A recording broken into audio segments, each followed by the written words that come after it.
discussing education, something that's very important to us as a people, as a church, as a nation, and for ASI, the Adventist group of businessmen, service professionals who have ensured that we have gathered here this afternoon to make this discussion something of national importance. This evening, we are looking at education, from crawling to flying. It's an interesting premise. It was Alvin Day who said, if caterpillars can fly, so can I. They crawl first, then they fly. But it's a beautiful metamorphosis that allows that.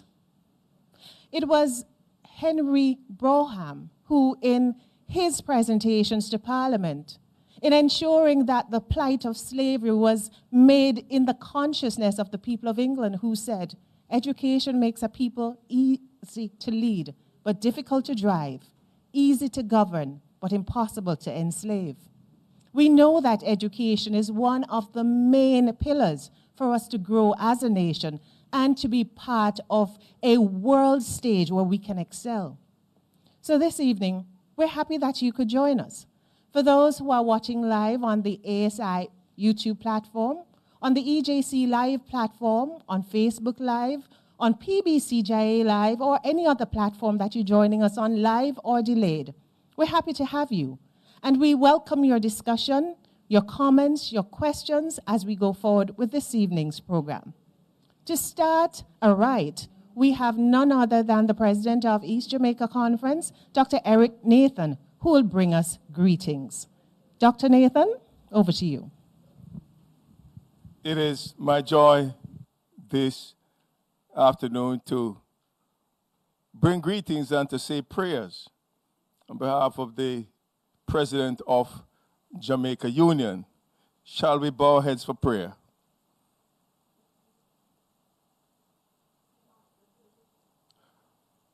East Jamaica Conference is proud to join with the ASI East Jamaica Conference.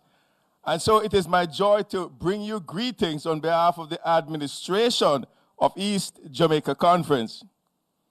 It is not by coincidence that the Seventh-day Adventist Church finds it necessary to provide this platform for discussion on the research of Professor Orlando Patterson on the theme, the topic, transformation of education system in Jamaica. This research finds itself as a part of the mandate of the Seventh-day Adventist Church. It fits into the philosophy of the Seventh-day Adventist Church because we believe that education and health are two of our divine responsibility. The Seventh-day Adventist Church recognizes that with education, one can communicate with the great Creator, the omniscient one who created this world. It is true that the only part of the human being that can connect with the divine is the mind, and that is through education. And we agree with one of our pioneers, Ellen G. White, when she wrote in her book, Education, she says that true education has to do with the harmonious development of the physical, mental, and spiritual powers. We believe that the fear of God is the beginning of wisdom. And it is for that reason why the philosophy of the Seventh-day Adventist Church says every church that we have should be a church where we have a kindergarten school preparing our students to go to the next level. And we are proud of having over 27 high schools scattered across the landscape of Jamaica. Many prep schools, and we have a number of schools that will be taking our children from kindergarten right up to university. And we are proud of Northern Caribbean University. That is the flagship of the Seventh-day Adventist Church re-education. And so it is my joy to, on behalf of East Jamaica Conference, to partner with individuals like Professor Neville Ying, Dr. Lincoln Edwards, President of NCU, and we have some of our young educators, Moham Singh, we are happy to have Mrs. Carol Edwards, Mrs. Carol Robertson, Director of the Cable and Wireless Group.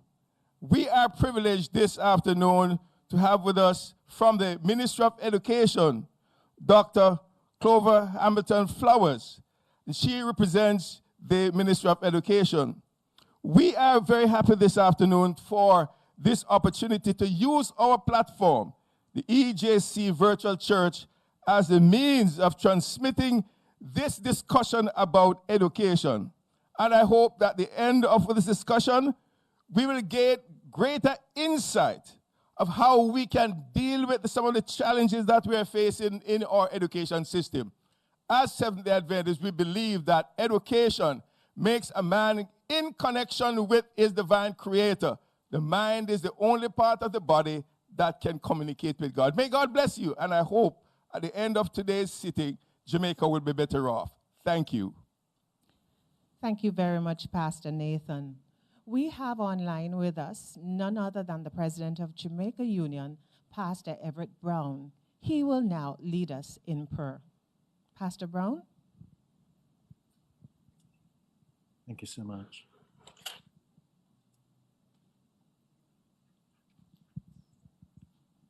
Let us pray.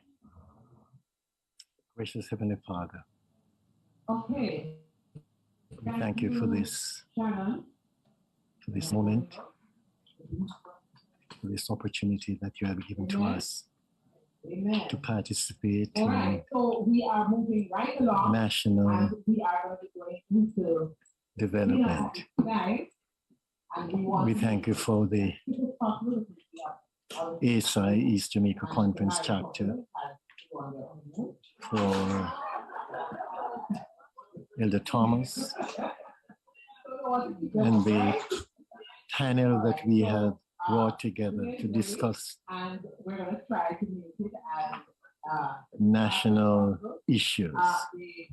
The Education Transformation Task Force was established, and the report has been presented. And this evening, oh God,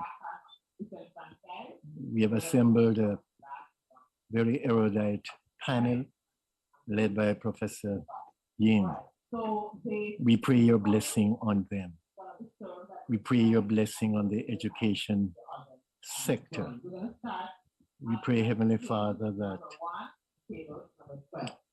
out of this discussion this evening, we would be more informed as to exactly the way forward where education is concerned.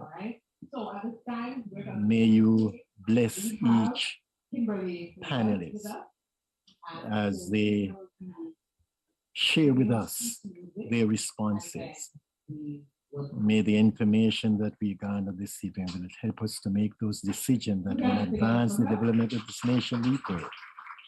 In Jesus' name. Amen. The Jamaica Education Transformation Commission was launched in July 2020 by the Most Honorable Prime Minister, Mr. Andrew Holness. That committee was charged with conducting a comprehensive review of the public education system, covering all sectors of education, namely early childhood, primary, secondary, vocational, and higher education. That committee was chaired by none other than Professor Orlando Patterson. The report was handed in to the Prime Minister, or a draft report was handed in January of this year. Our education system is one of the largest in the island, comprising over 7 regional offices, employing 25,000 teachers, and educating more than 500,000 students. Who else could we ask to speak on the issue of educational transformation by ASI, but none other than Professor Neville Ying. Professor Ying has been a tower in the education system in Jamaica. He has distinguished himself in the career, having served as professor and head of the Michael University, as well as several other entities. He's been lauded. He has authored several books and articles. Professor Ying has such a career which spans more than 50 years. We were honored to have helped him launch his book on servant leadership, and we're much more honored to have him again today, speaking on the topic of educational transformation, from crawling to flying. Our presentation this evening will involve him speaking on the issue, and then we will also have him coming again, responding to questions that you will pose. So please, we ask you to send in your comments through the chat or send us directly online. You may have other medium that you can share it with, and we will ask Professor Ying to answer it. Later, we will also have a panel of professionals in education who will help to discuss with Professor Ying other aspects of educational transformation. But now, please help me welcome Professor Neville Ying. Greetings to everyone, and let me join the moderator in welcoming persons from Jamaica and in the diaspora globally. For some of you, it's good afternoon. Some people, it's good night. And for some other persons, it's good morning. But wherever you are in the world, we want this afternoon to engage you in a very robust discussion on one of the most important areas that affect Jamaica's development, which is the field of education. Let me begin by giving you a synopsis of my presentation, and I'll do this in two parts. First, I will focus on the main purpose of the presentation, and then I will present arguments to set the stage for my recommendations. At the end of that, we'll take a short break, and then I'll come back and speak to my recommendations, and then the panel will join us, and then we'll also have a robust discussion on this topic. Education is the most important factor for achieving sustainability and resilience of our country. It's because of that why we're here this afternoon, because education deals with the most important aspect of our society, which is people. Therefore, the main purpose of the presentation this afternoon, this evening, or this morning, wherever you are, is to focus on this area. What I will do is I will share my perspectives. As they say on a popular sports program, these are my views, what are yours? So that is what we want to do. We want to excite discussion nationally and internationally on what is happening in Jamaica and how we move forward with this important process of education transformation. What I would like to do is to ask you to be engaged in 4 different types of conversations. The first one is a conversation about vision. What will this transformed education system in Jamaica look like in the future? So first of all, you have to have a mental image of what this looks like. If you're constructing a building, you'd get the architect's impression or the artist's impression. The same thing I would like everyone to do, to start to take a look at the future, what a transformed education system in Jamaica would look like. The second conversation I would like us to be engaging is what we call creativity conversation. What are the creative ideas that you all have that we can put forward to assist in informing how we move forward, how we set strategic goals for transformation, how we set strategic actions that we're going to take? Because it's no use we set the goals and we don't have actions. So the other thing is, what critical success factors are we going to put forward so that we know that education transformation achieve what it wants to achieve? The third type of conversation that I've invited everyone to take part in is what we call relationships.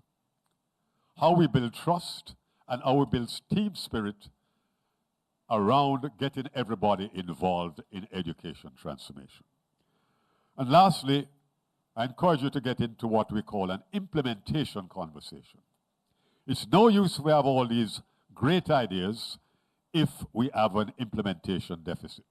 So those conversations must be around who is going to take responsibility for delivering the actions and the objectives that we set. To facilitate all this, I will put forward my recommendations, and the purpose of putting forward my recommendations is really to provoke discussion. So it's not that my recommendations are necessarily the right ones or the ones that you must agree with. What we need are contending viewpoints, but at the end of the day, we must have some consensus about how we move Jamaica's education system forward. Just to whet your appetite for that section, I'm going to put out provocative questions like, how do we align education with economic growth and job creation? The next thing we want to put forward is, what should we do about the Ministry of Education? In other words, do we need to reform the Ministry of Education itself if we are to get education transformation? The next thing is, we need to take a look at all the councils and committees that the ministry has set up. Are they doing what they are supposed to do? Are they overlapping in their functions? The next thing is, how do we move persons from, say, the primary schools to the secondary schools? And how do we move students from secondary schools to universities and colleges? How do we address things like the digital divide?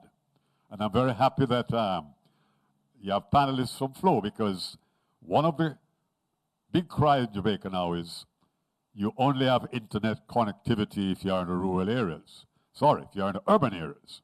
The people in the rural areas are crying out. How can we get involved in this technology age if we don't have reliable internet connectivity? So I want to talk a little bit about that. The other thing is, how do we place students from primary to secondary schools? And I have some views about that.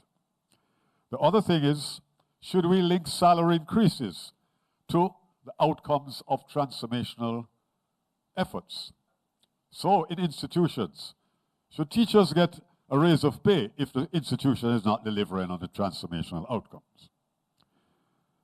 Should government set a target for all tertiary education institutions to become financially self-sufficient? That's just to whet your appetite when I come to that section. Next, I will put forward, as I said, some provocative questions and then invite everybody to participate in that. So I'll start by positing that disruptive forces are going to be the main drivers of education transformation in Jamaica. The impact of disruptive forces on the economy and jobs will in fact be the main drivers. Now in Jamaica at the moment, we are focusing on two disruptive forces. One of them is COVID-19 and its variants and what impact it's having on jobs, the economy, and also the mental health of our people. We're also focusing on exponential changes in technology. Now we have to deal with things like artificial intelligence, blockchain, big data, and nanotechnology. But while we're focusing on those things, I'm encouraging everyone to realize that there are two other disruptive forces that we need to pay attention to. One of them is global warming and climate change and all the things that it spawned from it, which is hurricanes, earthquakes, wildfires, droughts. The other two that we need to pay attention to is what we call global crises, which result from the fight for supremacy, for economic power, for nuclear energy, and for technology. Now, the war in Russia at the moment between Russia and Ukraine is a stark reminder that we must pay attention to this fourth area of disruptive forces. The impact of all of these disruptive forces on our people pose both opportunities and challenges for education transformation. So flowing from this, we must point you to the fact that transformation will require us to focus on three elements. We must set ourselves transformational goals, strategic transformational actions, and critical success factors if we're going to move forward and be certain of where we're going in this process. The two most important critical success factors, from my point of view, are to have what we call empowered leaders, both in the Ministry of Education and in all our educational institutions across Jamaica.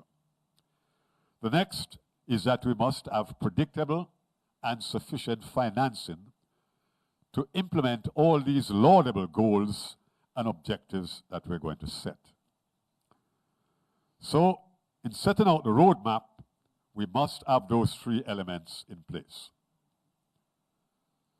Now, the other thing is, to remind you, is what I call the cardinal principle for transformation. And what is that cardinal principle? The cardinal principle is that transformation is about radical changes, not about small incremental changes. So let me illustrate what I mean by that by drawing an example. Each year, we go through the ritual of comparing our students' performance, those percentage of persons who got grades 1 to 3 in CXC exams. And we focus on things like, 3% increase or 5% increase. That's what we call small incremental changes. What I would like us to focus on are large changes like having a 40 to 50% increase. That's what is going to be dramatic change to make sure that we have transformation in the education system.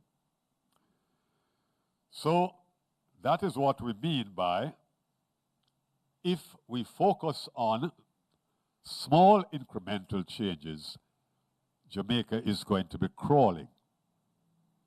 If we focus on large and radical changes, then Jamaica will be flying.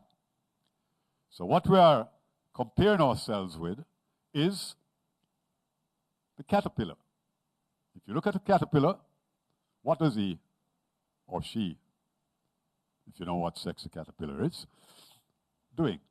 You watch a caterpillar crawling. And then it is transformed into a butterfly, which flies around with all its splendor.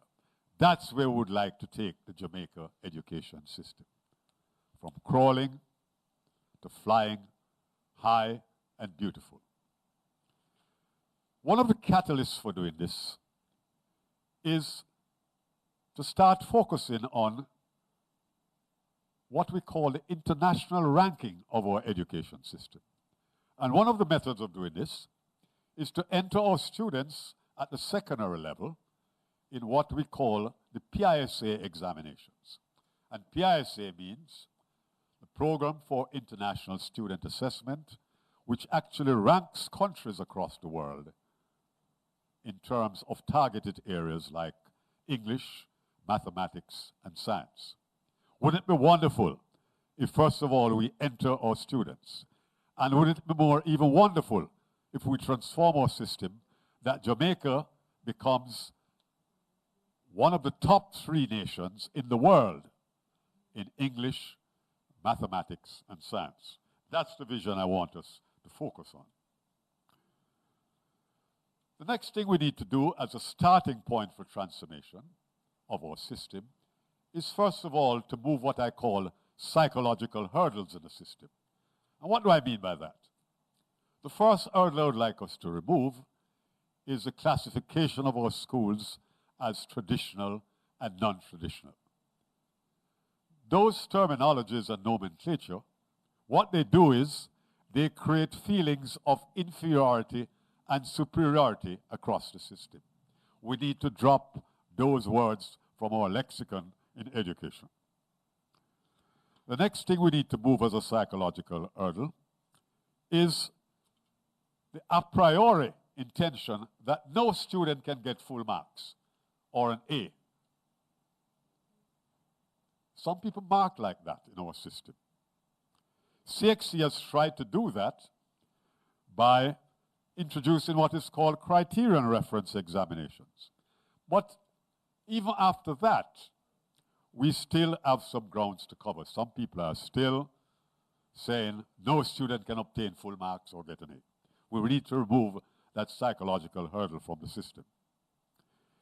In addition to that, we have an education philosophy which says we test students to find out what they don't know instead of trying to test to find out what they know.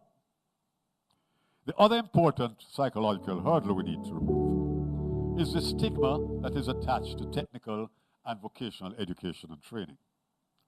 We must change our mindset and our practice that technical vocational education and training are just for students who are just good with their hands and not with their brains.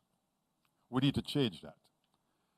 And despite the fact that CXC has tried to introduce some new subjects, now, instead of talking about home economics, we now have family and resource management. We have food and nutrition and health. We have textiles, clothing, and fashion. And in industrial technology, we have building and furniture and mechanical engineering. The Hart Trust NTA, they are graduating chefs who are world class. They have persons graduation from Hart NTA who have superior skills in information communication technology. But despite all of those laudable efforts in our system, we still have residues of the stigma on technical vocational education. And what probably are some of the things we can do to change that? One possible solution is to make sure that the requirements for doing a technical vocational education subject is to make sure that the students are also excellent in English, mathematics, and science. The next thing we can do is to make sure that students leaving the early childhood up to primary system are facile in 6 basic skills and literacy.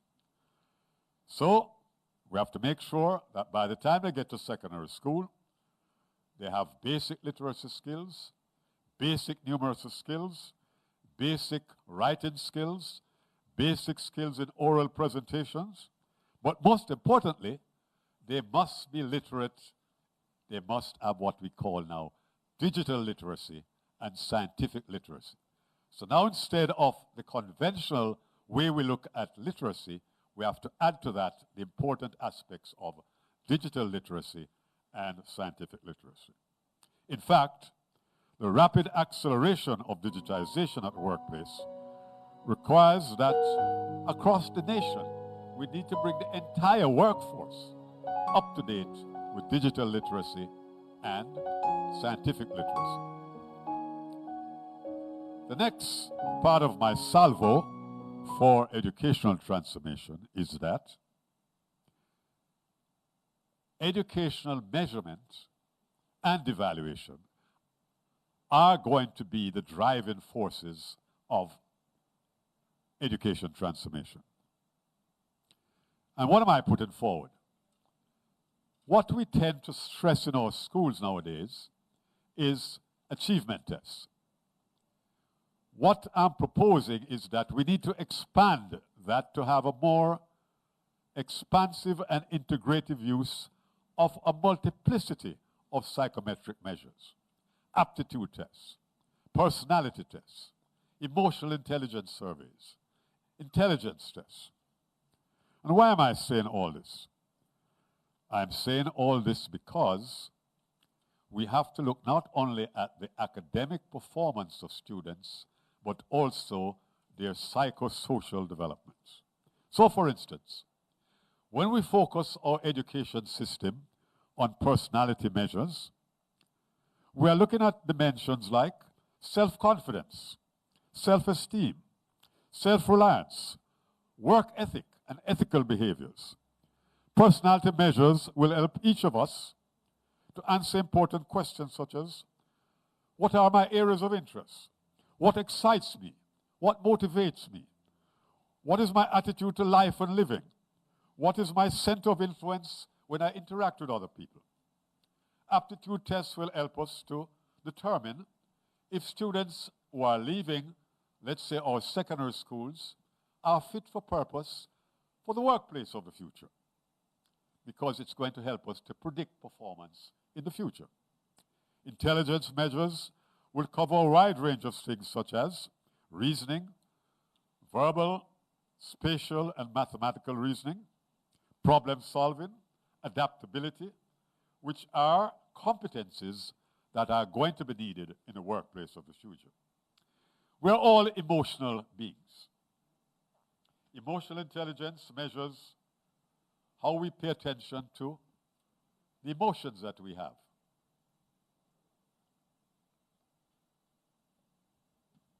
I'm getting emotional about this. How we manage our emotions. How we understand the emotions of other people. How we deal with a diversity of people that we meet with our own emotions and theirs. And how do we use all of this to build and maintain relationships among people?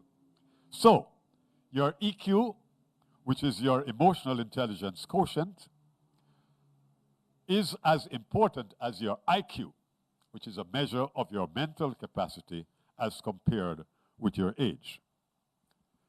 And so, what I'm recommending is that in our school system, we must start to teach, and especially in our teachers' colleges, we must focus on what I call the 4 domains of emotional intelligence. And those 4 domains are self-awareness, self-management, social awareness, and relationship building. We should also focus on what we call the 4 I's of emotional intelligence. Idealized influence, inspirational motivation, intellectual stimulation, and individualized consideration. And in the discussion, we can expand some more as to what all of those mean. So in sum, what I'm really saying is that in the system, we must have a multiplicity of these measures. And what will these do for us? So for instance, they will help us to transform the lives of our people, especially our students. And what will this transformation of their mindset and their attitudes be? It will allow them to find alternative pathways to crime and violence. It will allow them to make better decisions about should we have vaccination for COVID-19 or not. What lifestyle changes should we have to deal effectively with non-communicable diseases such as diabetes, and also communicable diseases such as HIV and AIDS. The application of psychometric measures, and a variety of them, will help teachers to shape their teaching learning methods and modalities to include multiple methods of teaching to cater for all these different needs of students in the system. So, I'm really glad to see that when the National Education Inspectorate goes out to inspect schools, if you look at 5 of the 8 criteria that they use to assess schools, 5 of them actually deal with the personal development of our students. The next thing I spoke about was us achieving international ranking for our education system. So let me move on to another area of ranking that we need to pay attention to in this transformation effort. What COVID-19 has taught us is that there is a symbiotic relationship between health and education. And so, some of the measures that we need to use in the transformation process for education has to be the international indices that are used to measure those things. So, we have to pay attention to the Human Development Index, which is put out by the UNDP, and also the Human Capital Index that is put out by the World Bank. So, having set that stage for my recommendations, I will now invite you to take a short break, and I will come back and speak to my specific recommendations for the transformation of the system. Thank you. Thank you so much, Professor Ying. That's quite a few recommendations that you've made for us. I heard about the 4 I's. I heard about looking at international rankings. I also heard about how we can deal with financing. I saw several nods of persons who are in studio with us. And also, I expect that we will be seeing quite a few questions on the chat. Professor Ying has brought his experience to the discussion.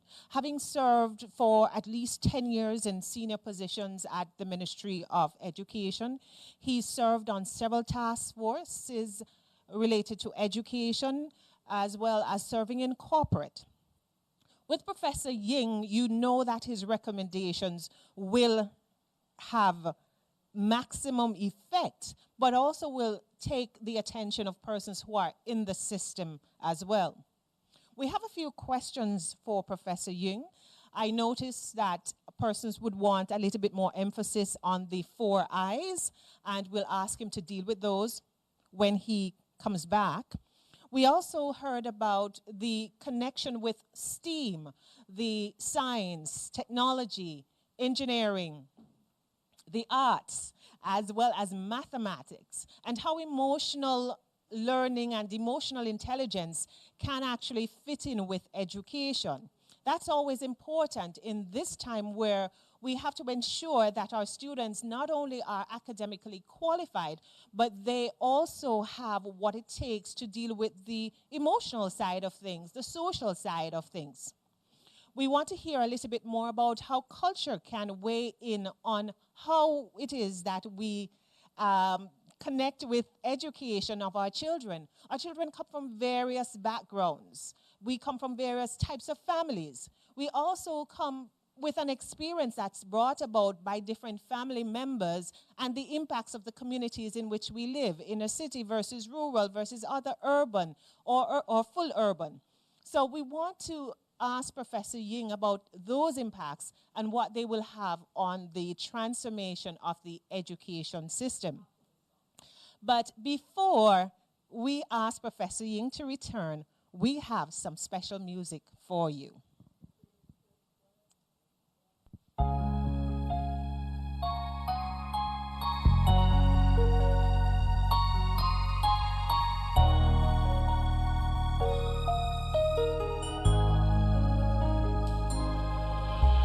Today a man is somewhere proclaiming the good news, bringing families to Jesus all around his neighborhood.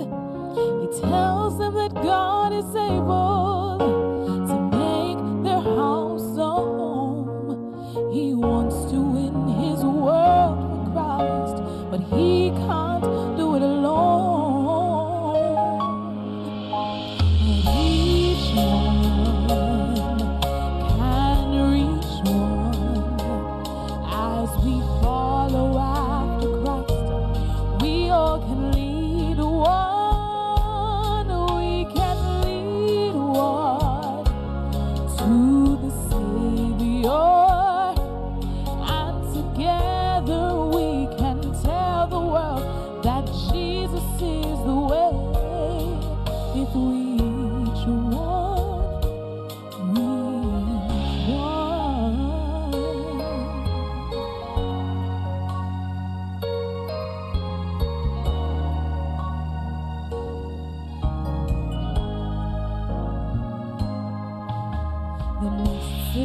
Unchanging, go into all the world and share the love of Jesus far away or door to door. You see, just like somebody told you that Jesus loves you so, you must tell someone who will tell someone until the whole world knows. for each one can reach one. As we follow after Christ, we all can lead one. We can lead one to the Savior, and together we can tell the world that Jesus is the way. If we each one,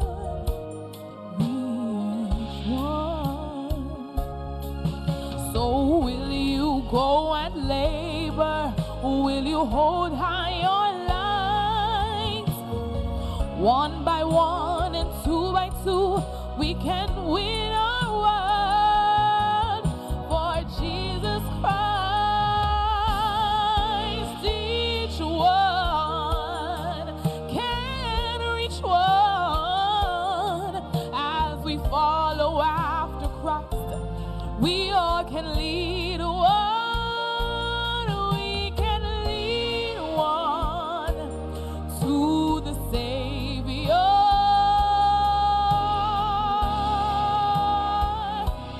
And together we can tell the world that Jesus is the way. If we each one reach one.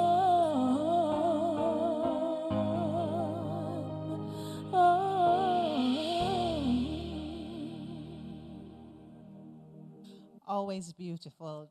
None other than Daniel Cox. Thank you so much, Daniel. We heard from Professor Ying just a few minutes ago, and just to remind you, he was speaking about some of the elements that he believes would be essential for the transformation of our education system. He mentioned having a vision. He mentioned about financing. He also mentioned that we can't just do small incremental changes because we will be constantly crawling. To have great changes, you want to have some very radical changes to our system so then we can fly and really fly. So we welcome again Professor Ying. Thank you very much, moderator. So now that I've set the stage, I'll move into my recommendations. The first I would like everybody to remember is that we actually have 3 transformation reports. So let me just reiterate them for you. The first one is called the COVID-19 Economic Recovery Task Force Report of 2020. The second, and that was chaired by the Minister of Finance, which is Nigel Clark. Then you have COVID-19 Labor Market Task Force Report 2021, which was chaired by me. And then you have the Jamaica Education Transformation Commission Report, which was shared by Professor Orlando Patterson. These reports are inextricably linked. So just to give you an idea, the COVID-19 Economic Task Force deals with areas like economic growth and job creation, productivity improvement, and education and training. The COVID-19 Labor Market Task Force deals with areas like the acceleration of digitization of the workplace and working remotely from anywhere, productivity improvement, education and training, social protection and social safety net, ILO labor standards, conventions and decent work agenda, and our national labor laws.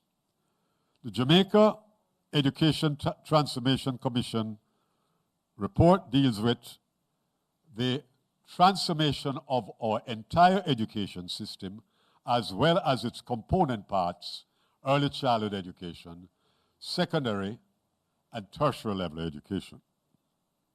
The pervasive feature of all of these 3 reports is the importance of our human resources. And that's why we're talking about education transformation today.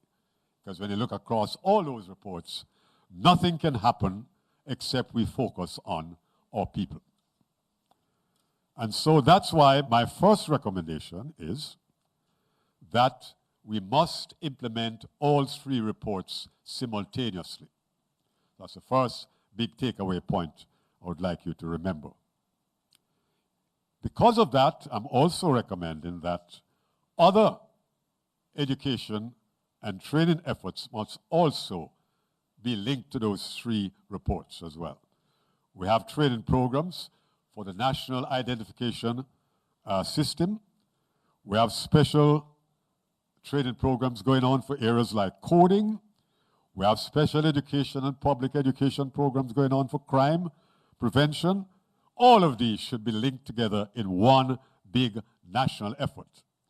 In fact, by focusing on all of those simultaneously, it gives us the golden opportunity for all, especially government, ministries, departments, and agencies, to work collaboratively to achieve this education transformation that we're talking about. The next big recommendation for me is that education transformation must use what we call an organizational transformation approach.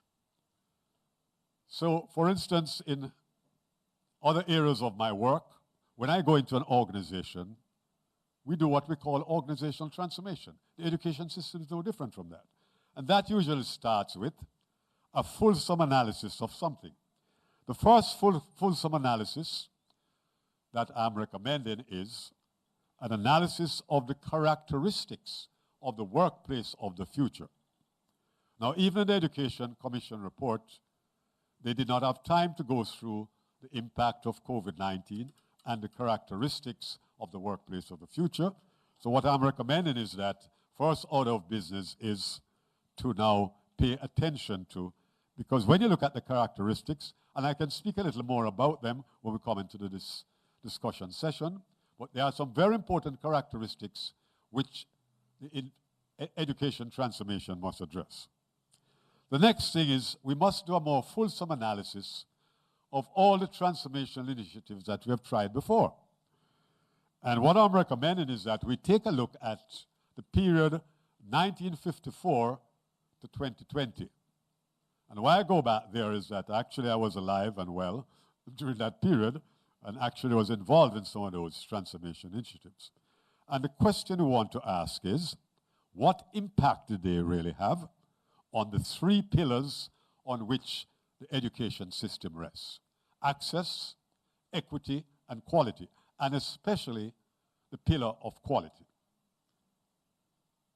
The next thing we want to know is, how can we use all of these to develop metrics to determine what is the return on social investment, and also what is the return on overall investment in education. So this assessment should point us to what should we do differently this time around. The next thing it should point us to is the answer to a very important question. What is the real game changer for transformation in our education system? Is it education policies from the ministry, or is it the transformational efforts of leaders in our education institution? Very important question. It will also help us to determine, or should help us to determine, what is the financial model that we should use to finance education going forward. What should be the model for early childhood financing, primary school financing, secondary school financing, and tertiary education financing? Also, the next thing we should do is focus on three things. One, the transformational goals. Secondly, what transformational actions to achieve those goals. And thirdly, the critical success factors that will determine all of this. So let me take the first two. My recommendations for the transformational goals and the strategic actions, I have put these out in 7 categories. The first category is that they must be aligned to economic growth and job creation. The second thing that they should do is look at the area of governance and administration. Thirdly, institutional transformation. Number 4, student performance and progress. Number 5, research, development, and innovation. Number 6, quality assurance. And number 7, education ranking. Let me give you some of what I call my big ticket recommendations for each of those that I mentioned. So first of all, let me take the area of alignment with the economic growth and job creation. In sum, we must prepare students in our education institutions to be fit for purpose in the workplace of the future. One of those areas must be having sufficient internationally certified graduates that can match investment that is going to provide job opportunities, especially job opportunities at the highest skill level and the higher job paying level. And that means that we have to focus on some very important competencies. And some of these areas are going to be critical and divergent thinking, complex problem solving, what we call mental elasticity, entrepreneurship, adaptability, and agility. And also the 6 areas of basic skills and digital and scientific literacy that I mentioned earlier. The next thing is that we have to make sure that we harmonize science, technology, engineering, and mathematics with technical vocational education and training. Those are my big ticket recommendations for the first area. On the governance and administration, my first big ticket recommendation is that we should repurpose and streamline the Ministry of Education. Lots of debate is going to be about that. Second recommendation is that we should establish an independent body to drive the education transformation. And thirdly, we must conduct an organizational review of all the ministries, committees, agencies, councils, and regional offices. We must develop and implement a method for assessing the transformational impact of leaders at the Ministry of Education as well as leaders in our education institutions. And 3 areas that I recommend we should assess those persons on are strategic thinking, emotional intelligence competencies, and conversational competencies. And we can have a discussion around those. Next, I'm recommending that we increase the number of regional school boards. We don't have enough talent around to have a large number of individual school boards. So I want to put that out there for discussion. In the area of institutional transformation, my first big ticket recommendation is that we must focus on what is called holistic education, which really deals with the development of the total person. So the teaching learning process must impact the total individual. The next important big ticket item, and I'm leaving out some of these because we're going to have them in the discussion session. We need to use a combination of physical and digital infrastructure. I would love to see all our primary and secondary schools become what I call digital learning and culture and information centers, which will be used not only by the schools, but their community stakeholders. The next one, of course, is to remove the digital divide across rural and urban areas for different age groups, because now what we're going to have is from Generation Z to baby boomers and people like me. And so the digital divide has to address the digital needs of that entire range of age groups. We need to conduct an intensive in-service and pre-service teacher training program. One of the things that COVID-19 pointed out to us is that our teaching profession are not really ready for some of these new teaching modalities.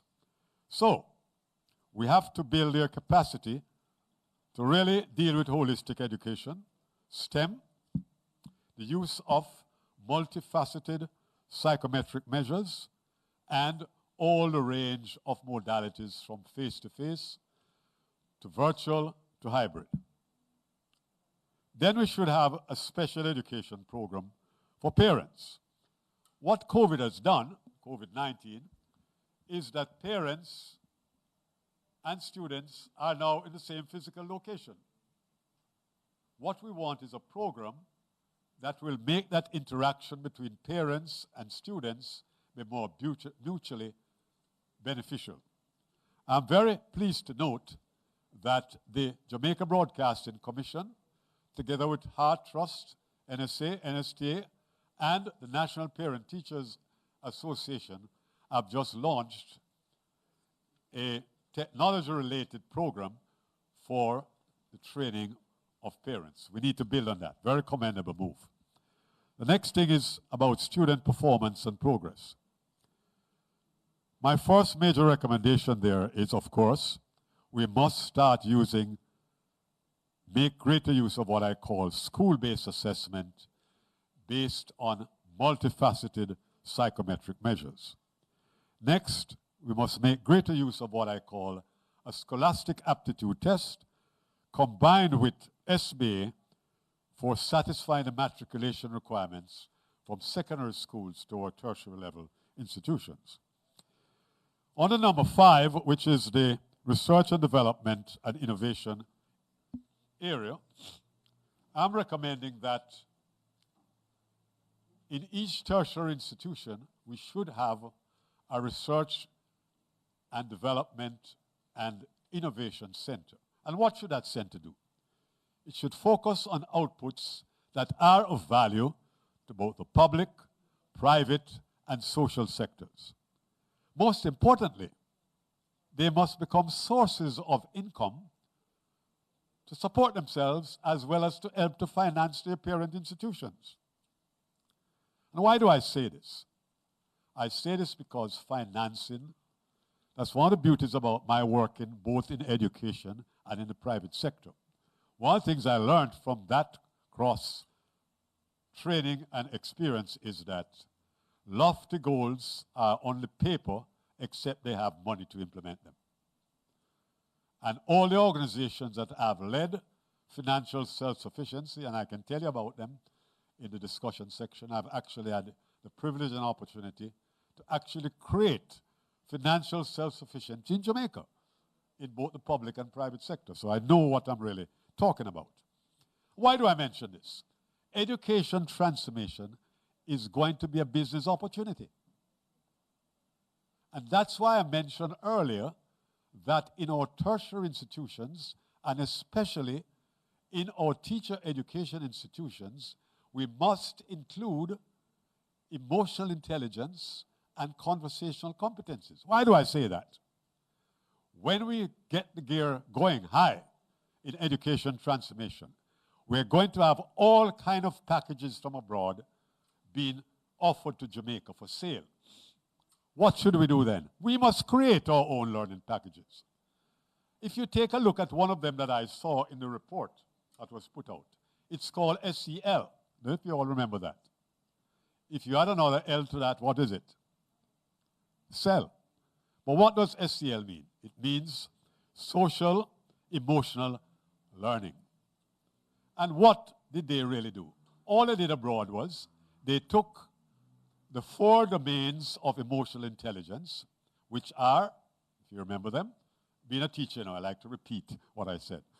The first one was what? Self-awareness. Remember that? The second one was self-management. The third was social awareness. And the fourth was relationship management. And all those researchers abroad have done is to use those 4 categories to create learning packages. If you don't believe me, go on the net and put in SEL, learning programs, and you'll see a plethora of them. And I can bet you they're going to be offering them for sale, especially for early childhood education. So what should we do in Jamaica? Get ourselves ready to produce those ourselves.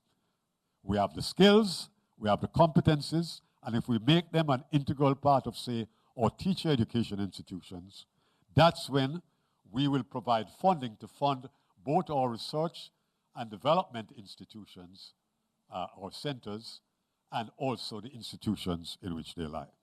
Quality assurance, that speaks for itself. Every tertiary institution must try to achieve institutional accreditation. In the case of early childhood education, all early childhood institutions should strive to be registered by the Early Childhood Commission.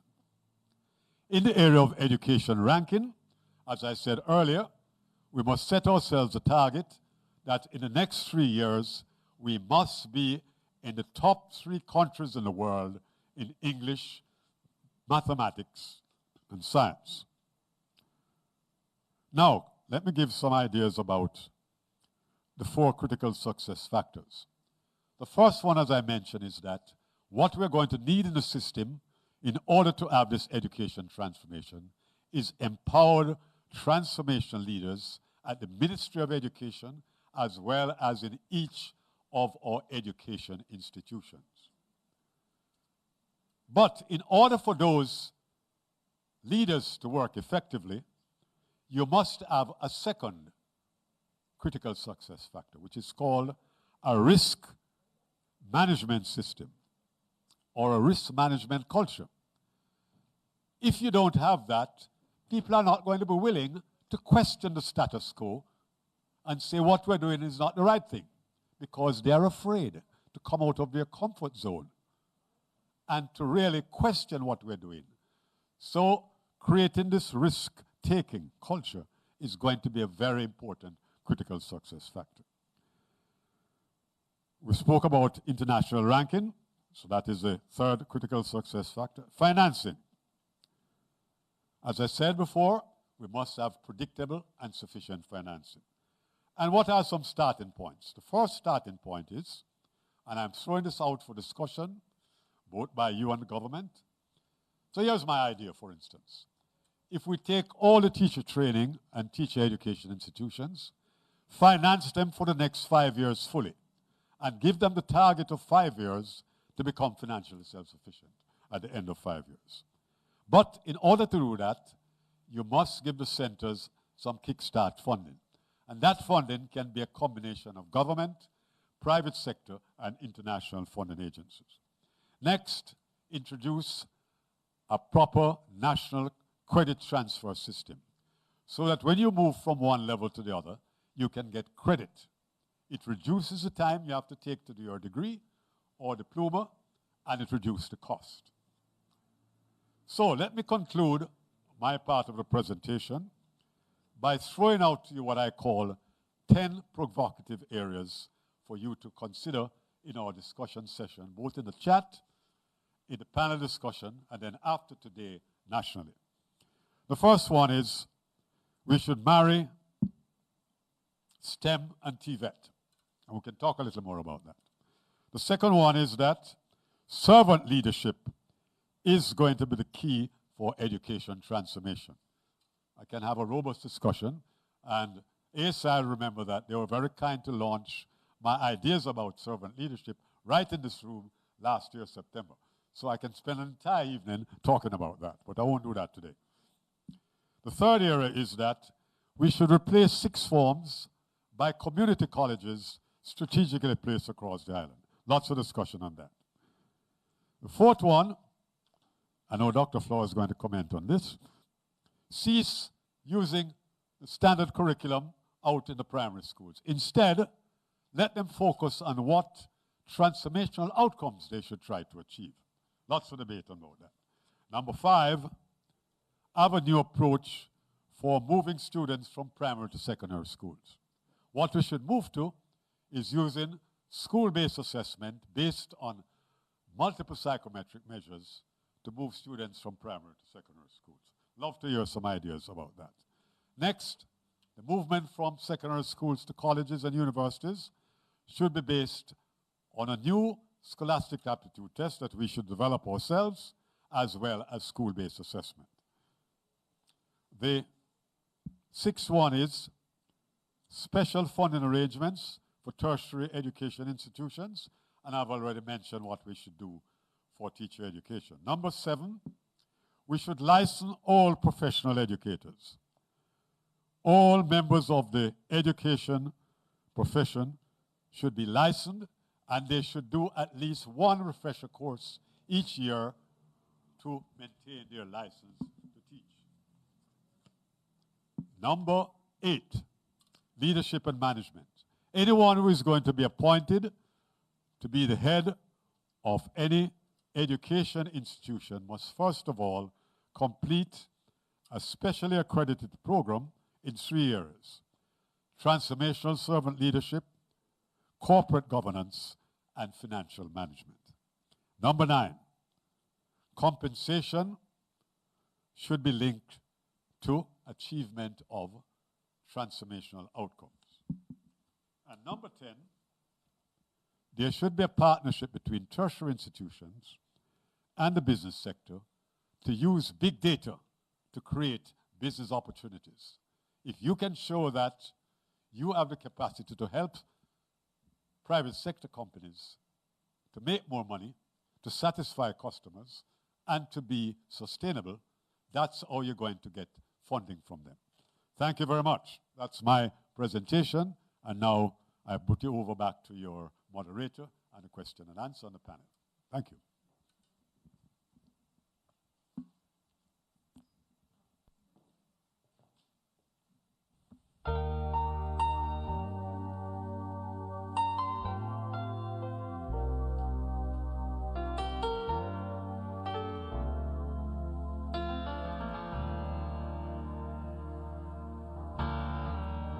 Two roads diverged, never to meet again. And if I had to do it over, I would still choose the path I'm traveling. The road gets rocky and my steps aren't sure, but I am secure. I will endure. Get weary from my journey, so I sometimes roam. But the Savior is familiar with every forge in the road. Seems the higher the ground, the longer the way around.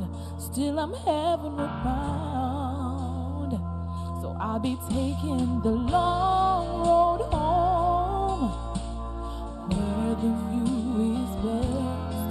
'Cause on the long road home, there will be time to stop and rest. I don't regret for one moment, just taking my time. 'Cause I'm traveling with a friend, and his company's just fine. Whether it's day or it's night, I'm never alone on the long road home. I feel like the only traveler as far as the eye can see, but I'm following a voice speaking so clearly to me. 'Cause climbing up the mountain may bring me dismay, but the view of the valley keeps taking my breath away. There's a spirit inside that is not of my own, giving me determination, new strength in my bones.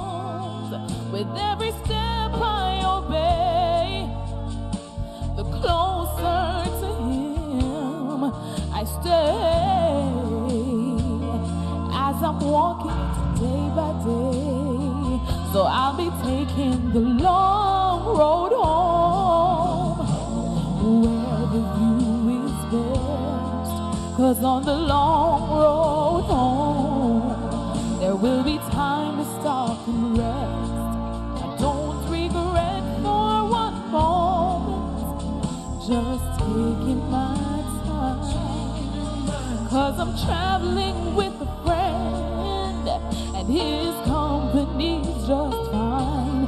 Whether it's day or it's night, I'm never alone on the long road home.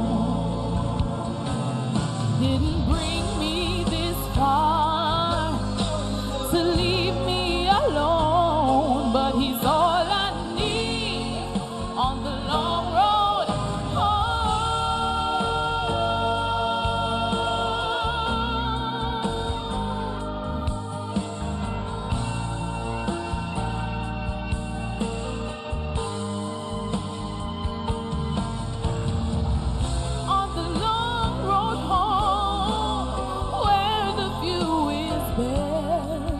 on the long road home.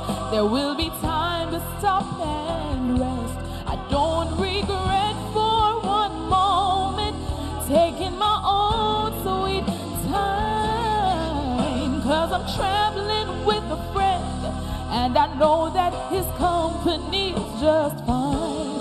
Whether it's day or it's night, I'm never alone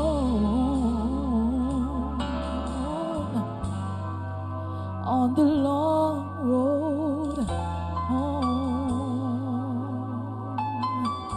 Ooh, on the long road home.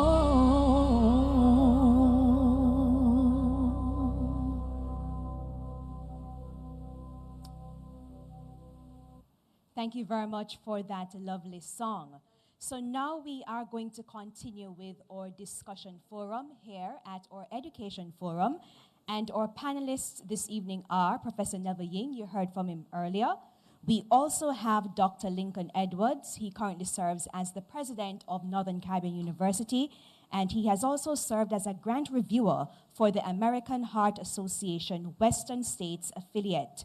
Beside him, we have Carol Robertson. She's the Director, Government Enterprise and IT Solutions at C&W Business Jamaica. And in her current role, she's responsible for enabling the technological development of government and enterprise organizations. We also have Dr. Clover Hamilton Flowers. She is the Assistant Chief Education Officer, Curriculums Unit at the Ministry of Education and Youth. And in this position, she has focused on curriculum design and development. And on Zoom, we have Zondre Mohan Singh, and he is from Clarendon, and he is currently a doctor. And he serves as at the Western region at the Cornwall Regional Hospital as a medical intern. Also on Zoom, we also have Clayton Hall, if I can find his bio right here quickly in my tangled web of papers. Yes, he is the past president of JTA. Yes, Professor Ying, thank you. And he served as the youngest president of JTA, and that was in 2012. And he is currently the Deputy Secretary General of the Jamaica Teachers Association. All right, Professor Ying, let us start with you. In your presentation earlier, you covered a range of issues speaking about credit transfer systems, STEM, etc. But before we get to that, let me get some opening remarks from Dr. Edwards. Let's hear your thoughts currently on the state of education in Jamaica, and I'm sure you'll be speaking about the tertiary sector since you're a part of the NCU. Thank you, Andrea, and good evening to everyone, to your listeners online. Jamaica is at a critical stage of its development, and the education sector will play a critical role as we move towards first world status. The published report by UNESCO has indicated that for a developing country to sustain development, 40 to 50% of its population should have access to tertiary education. In 2005, 2006, according to the Patterson Report, the Education Transformation Report, in 2005-06, there was only about 29% was the rate. And then the Education Sector 2030 Committee looked at that and wanted a 33% increase. And that was to happen in 2010 to go up to about a little over 38%. Well, that did not happen. And in 2017, the rate was 28.5%. And at the time of the writing of the report, the rate was 27%, which is what exists now. So you see that we are not making the kind of progress we need to in moving our people to be enrolled in tertiary education. And part of the challenge is that the government system alone cannot tackle that problem. So private educational institutions must be a part of the conversation if we are going to increase the rate of enrollment of our students in the tertiary sector so that the country's developmental goals can be achieved. Thank you. Thank you very much, Dr. Edwards. Dr. Hamilton Flowers, your opening remarks. I would like to take this opportunity to say thanks to Prof for what he would have shared with us.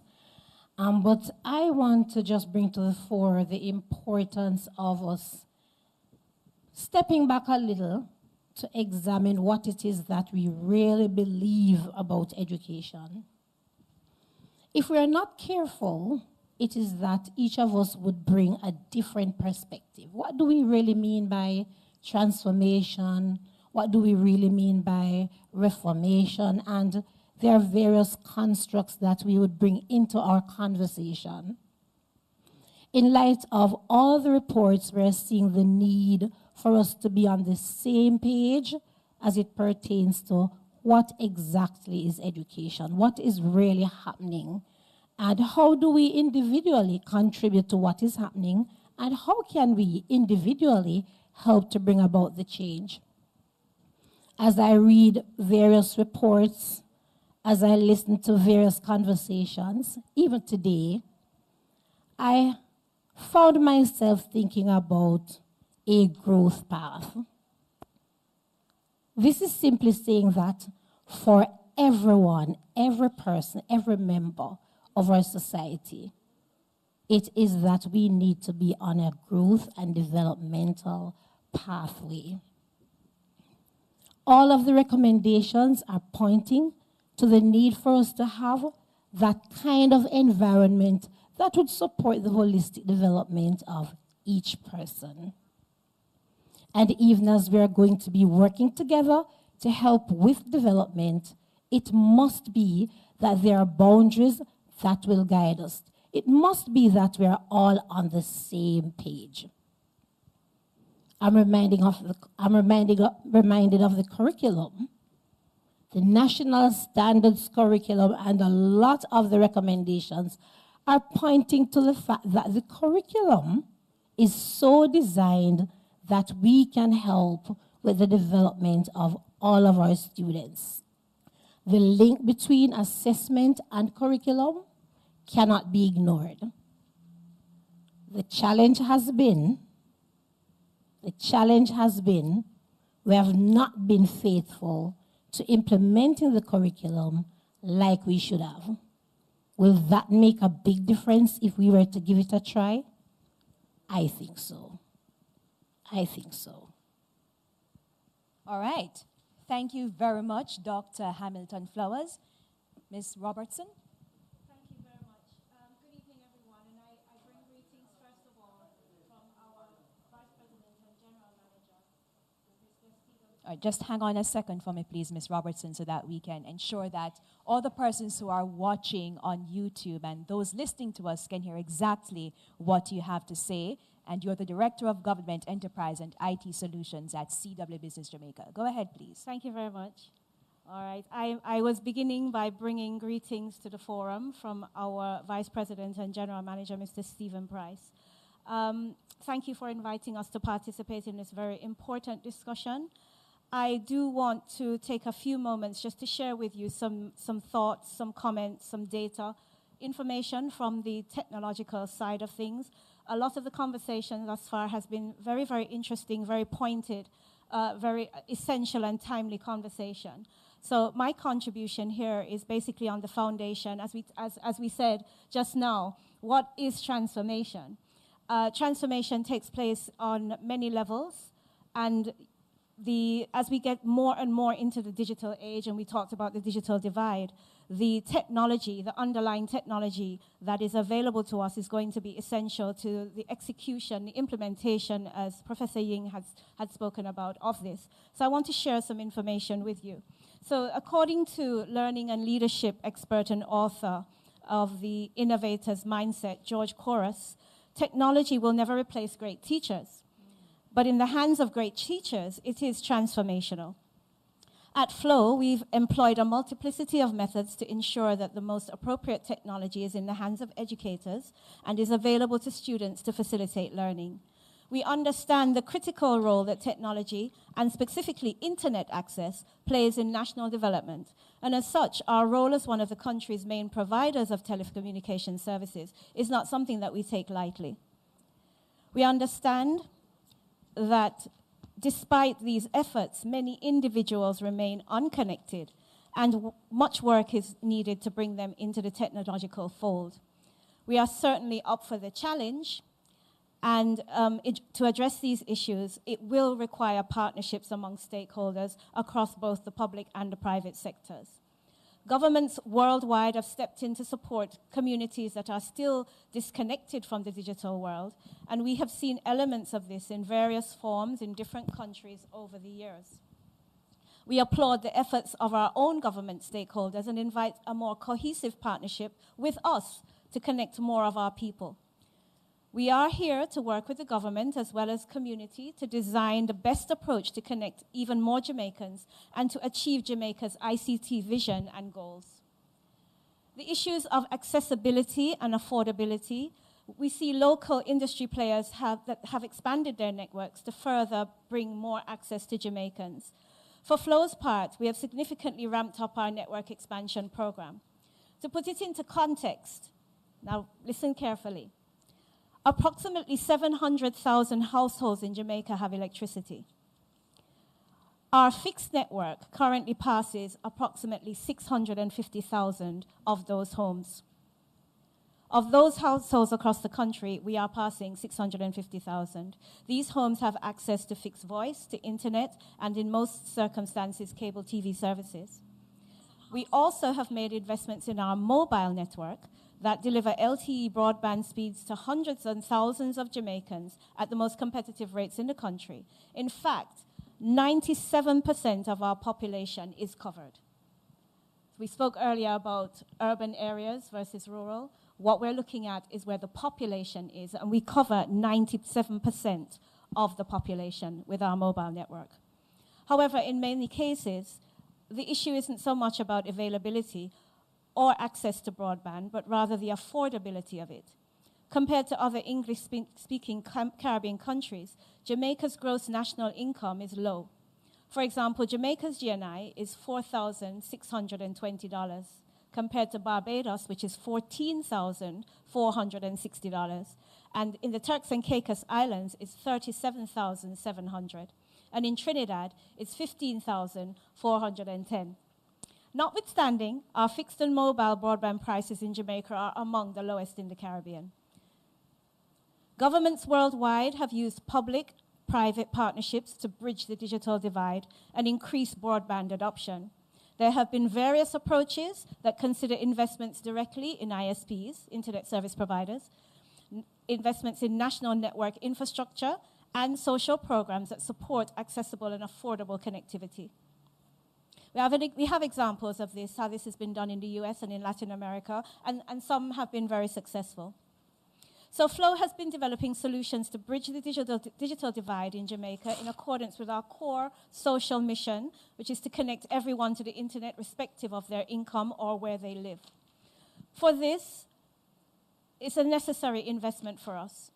While countries have various programs to support their most vulnerable community members with basic needs such as food, housing, and transportation, we believe connectivity is now an essential service that must be supported for those in need. Technology has allowed for more realistic tracking and monitoring of students, progress by both teachers and parents. Such resources also allow for greater synergies between teachers and parents. Schools can use data analytics, we spoke about big data, Schools can use the data analytics to monitor students' performance, look at patterns, make projections, and design targeted interventions to mitigate against challenges from the onset. Curricular electronic textbooks and other resource materials can be updated much more quickly within the digital space, rather than with the chalk and talk teaching model. This enables educators to quickly adjust teaching materials to meet the needs of the students as the world evolves. There is an increase in focus on self-paced learning and an exploratory approach to education, with students now being exposed to online learning. Conducting additional online research by reading journals and watching videos on YouTube is today's equivalent of reading ahead, and students can do so more effectively due to the wealth of information available online. Technology has enabled education, which can save students time and money, as they no longer are required to commute to the physical classroom or even the library. Now, let's not speak anecdotally. Let's look at some numbers. Over 254 primary schools across the island are currently provided with free internet service courtesy of Flow. We continue to support through our Flow Foundation. By providing this service at no cost to schools, we have foregone over $60 million in revenue annually. We've also upgraded internet that we have provided to schools at no cost to the institution. We also continue to support the government's One Laptop or Tablet per Child initiative.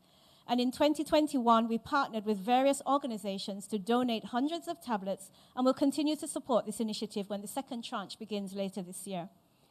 In 2020, we connected several priority schools, specially selected by the Ministry of Education, youth information, at no cost to the institutions. So in over 150 years of existence, Flow has invested billions of dollars in the building out of the country's island broadband network. We continue to increase our investment in the expansion of and upgrading of the network year on year, and continue to grow our subscriber base. In fact, in 2019, we invested over $300 million in our infrastructure and helped grow the growth, support development, and resulted in a robust economy for the benefit of our citizens. Over 500 communities have already been connected to our fiber network since January 2020. This means that tens of thousands of Jamaicans now have internet access at home for the first time. The investment has been critical, especially due to the impact of the COVID-19 pandemic, as learning no longer takes place in classrooms, but at the kitchen table, and in study nooks at home, and in a plethora of other locations. With the support of our corporate partners, we took the decision to offer our Flow Study educational platform free of cost to our nation's children, regardless of their service provider, through to July 31st, 2020. Approximately 59,000 students were able to complete their studies for the previous school year by utilizing the platform. Under our partnership with the Ministry of Education and one-on-one educational services, we also facilitated data-free access to live remote classes and free full syllabus coverage for grades 1 to 13 from March 23rd to July 3rd, 2020. Over that period, we had a total of 48,101 users, of which 44,000 were students. So some parents did access the service as well. Almost 60% of the students accessing the platform were from mobile devices. Additionally, we provided free exam preparation workshops for students sitting the CSEC and CAPE examinations in 2020. One of our early commitments at the onset of the pandemic was to zero-weight websites used for the education purpose. Under this initiative, based on information provided by the Ministry of Education and educators, we zero-rated over 100 websites, foregoing revenue to ensure that students were able to access the required resources for online learning. We also provided low-cost prepaid and postpaid unlimited mobile plans to further enable access to online learning. We also made the plans easy for students to access. All they had to do was call our contact center. Additionally, we continue to deliver free digital training to Jamaicans across the country so they can learn about the online digital space, learn new skills, and upskill themselves by taking advantage of many opportunities in the digital space. This is a part of bridging the digital divide. Currently, over 8,000 Jamaicans are enrolled in our Free Skills for the Future program and our Free Training for Professionals program. So I've shared a lot of information with you, but I've shared it so that you can see what work has been going on to really provide a strong entrance into this discussion and to the discussions that will go forward. Flow is committed to education, as we are committed to supporting our government of Jamaica, and we are ready to partner with all stakeholders to make a great future for our children. Thank you. Okay, thank you very much, Ms. Robertson. And now we're going to go across to Zoom, talking about Hume, to Zoom to listen to Zondre Mohan Singh for his opening remarks.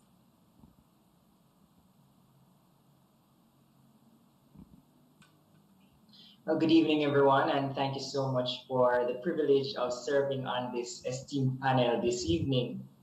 As I'm sure is quite evident, I'm probably the youngest and one may argue the most inexperienced person on this panel. However, it's really a privilege to be here because of the unique perspective that I offer to this discussion. I represent a group of youngsters who we are either pre-COVID trained during COVID, or some persons who are just commencing their training now in the almost post-COVID era. But one thing is for sure is that we bring a new perspective. We bring an experience that I'm sure a lot of others may not be able to relate with. However, our experience is the now. It is the current reality.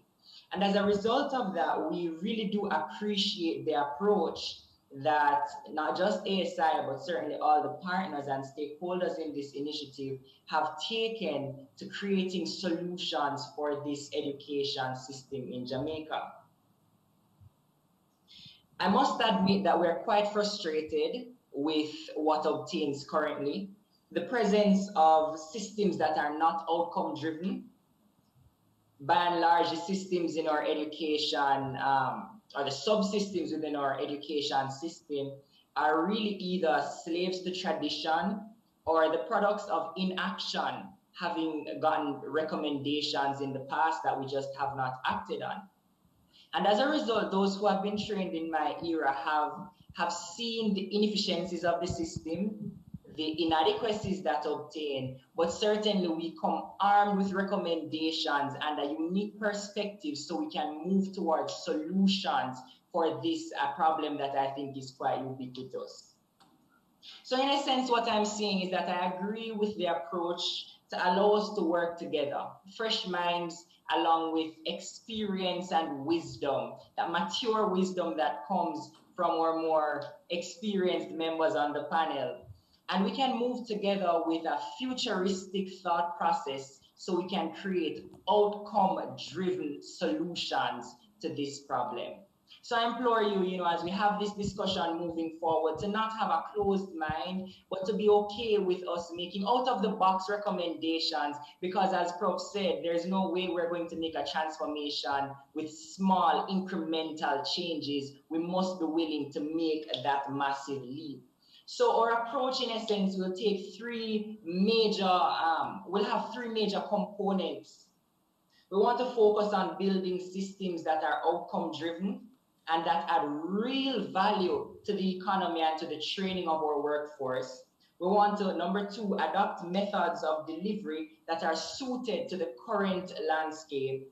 And three, we want to focus on holistic development. I think if I can champion the cause for these three tenets of our solutions moving forward, then the voice of our young people will be sufficiently represented here. So let's have a chat.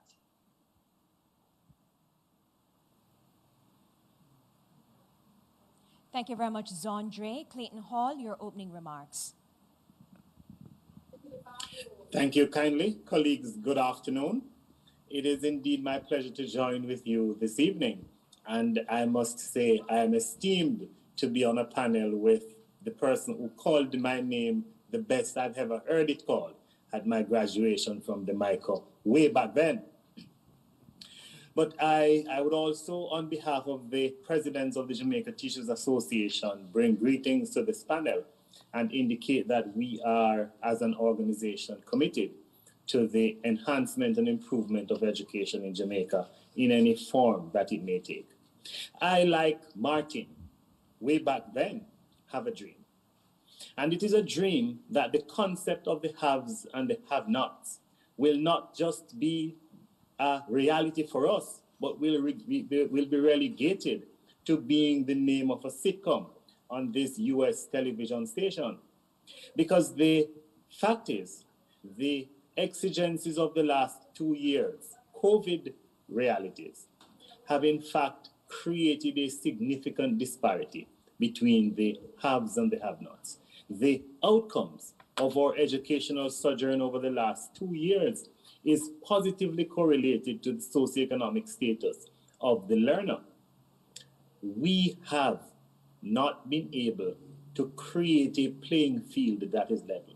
And we have seen that our education system, with all its flaws, have in fact been able to mitigate against the issues, especially those people who have low or weak socioeconomic realities.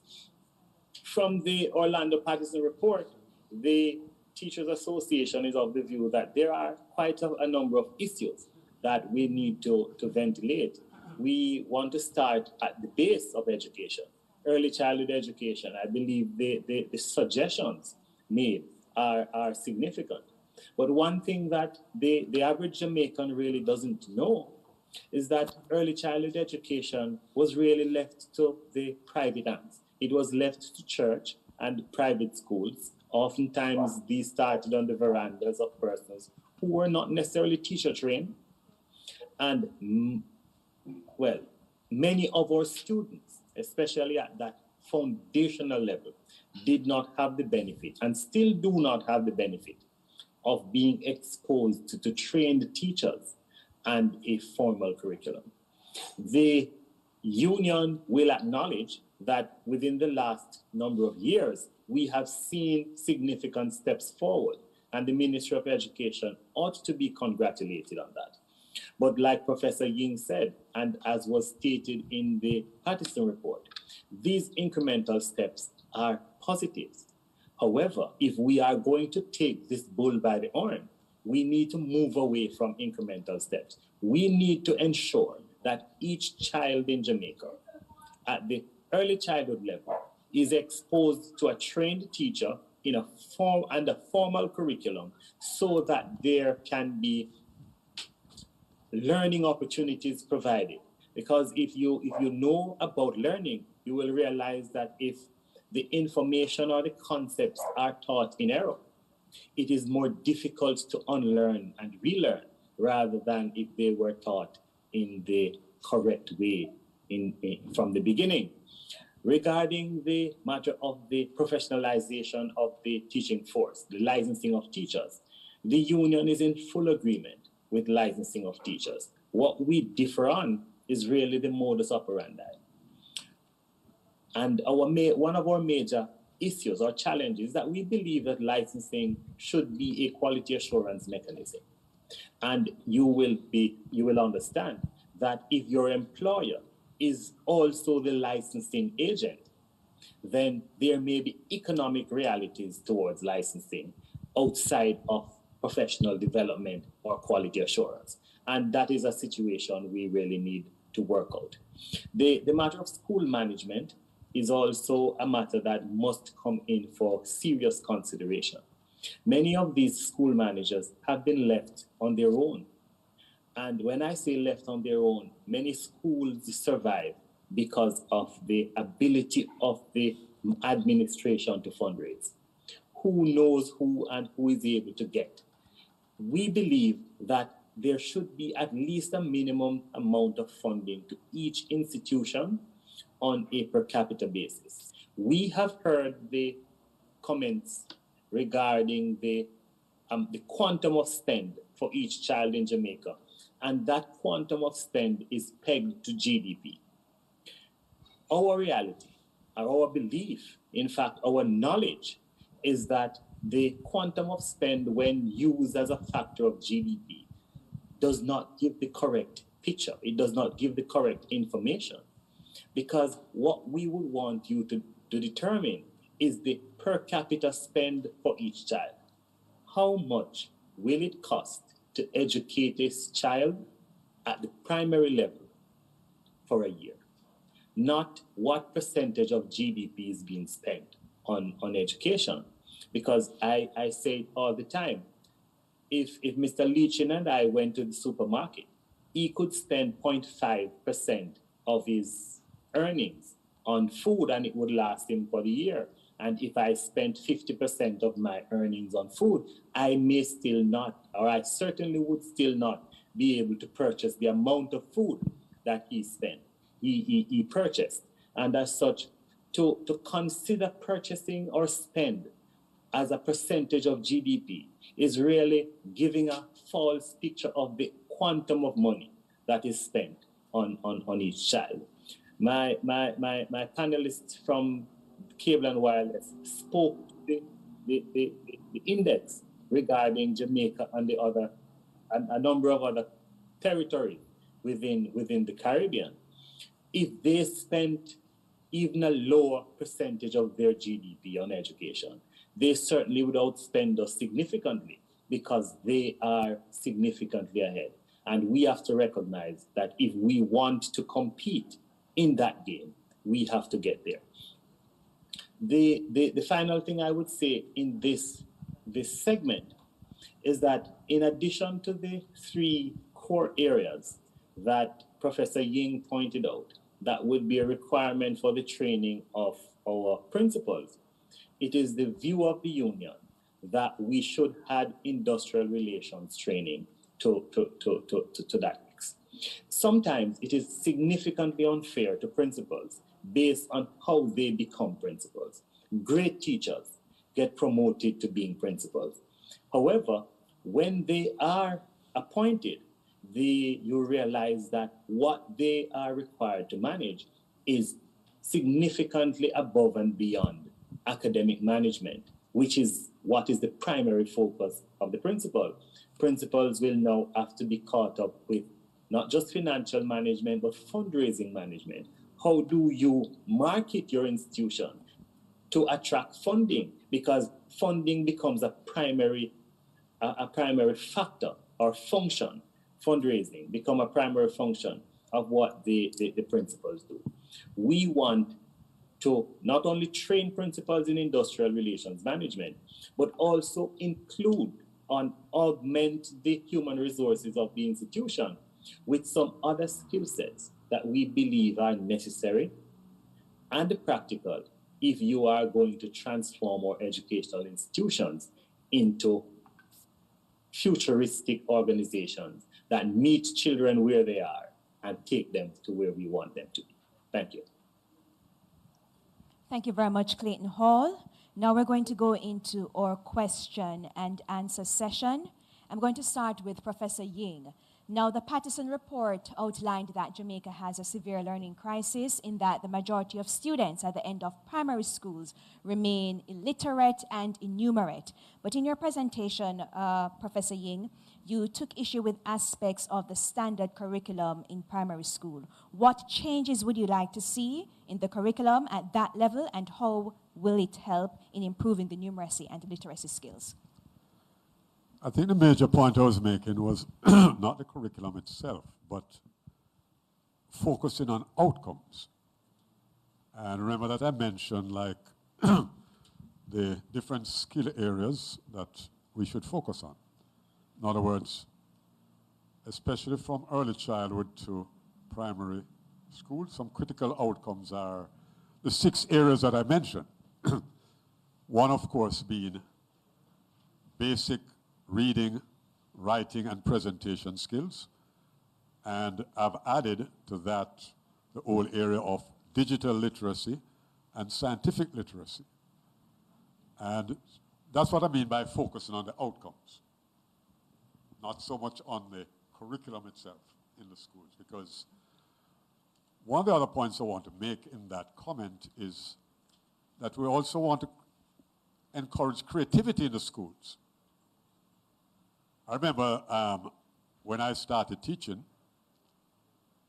And my colleagues know I like to tell stories. The first thing I found out was that it was the syllabus that was important.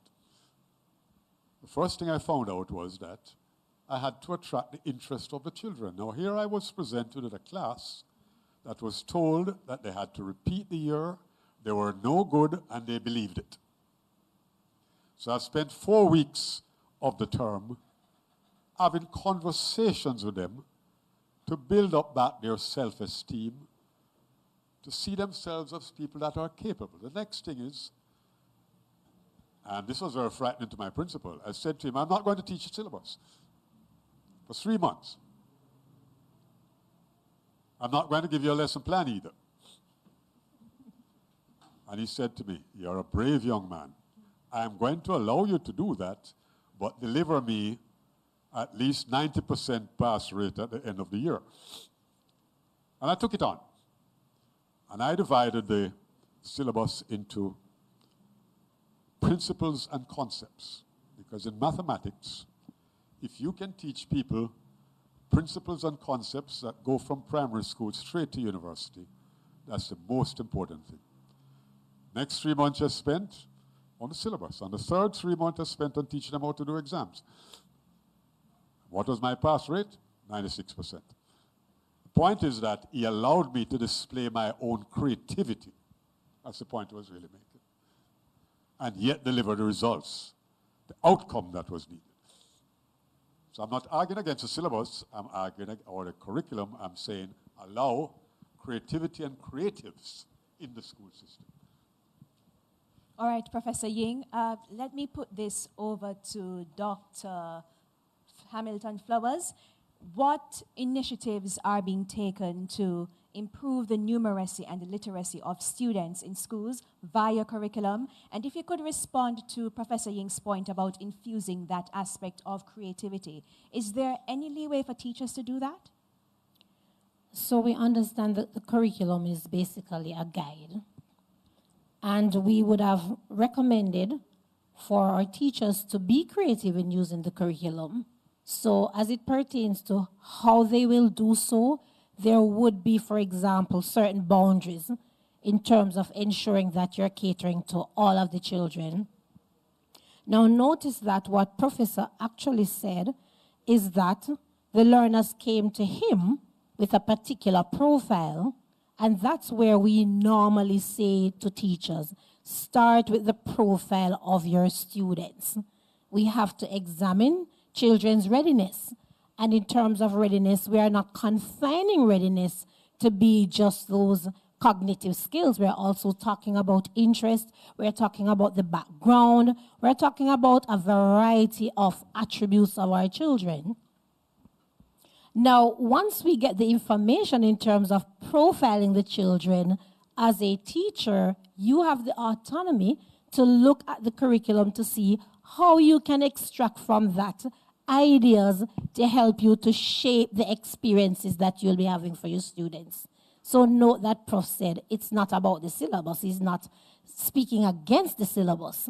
But again, you would notice that he actually said he took the time to look at it, made a decision as to how he would be working with his students.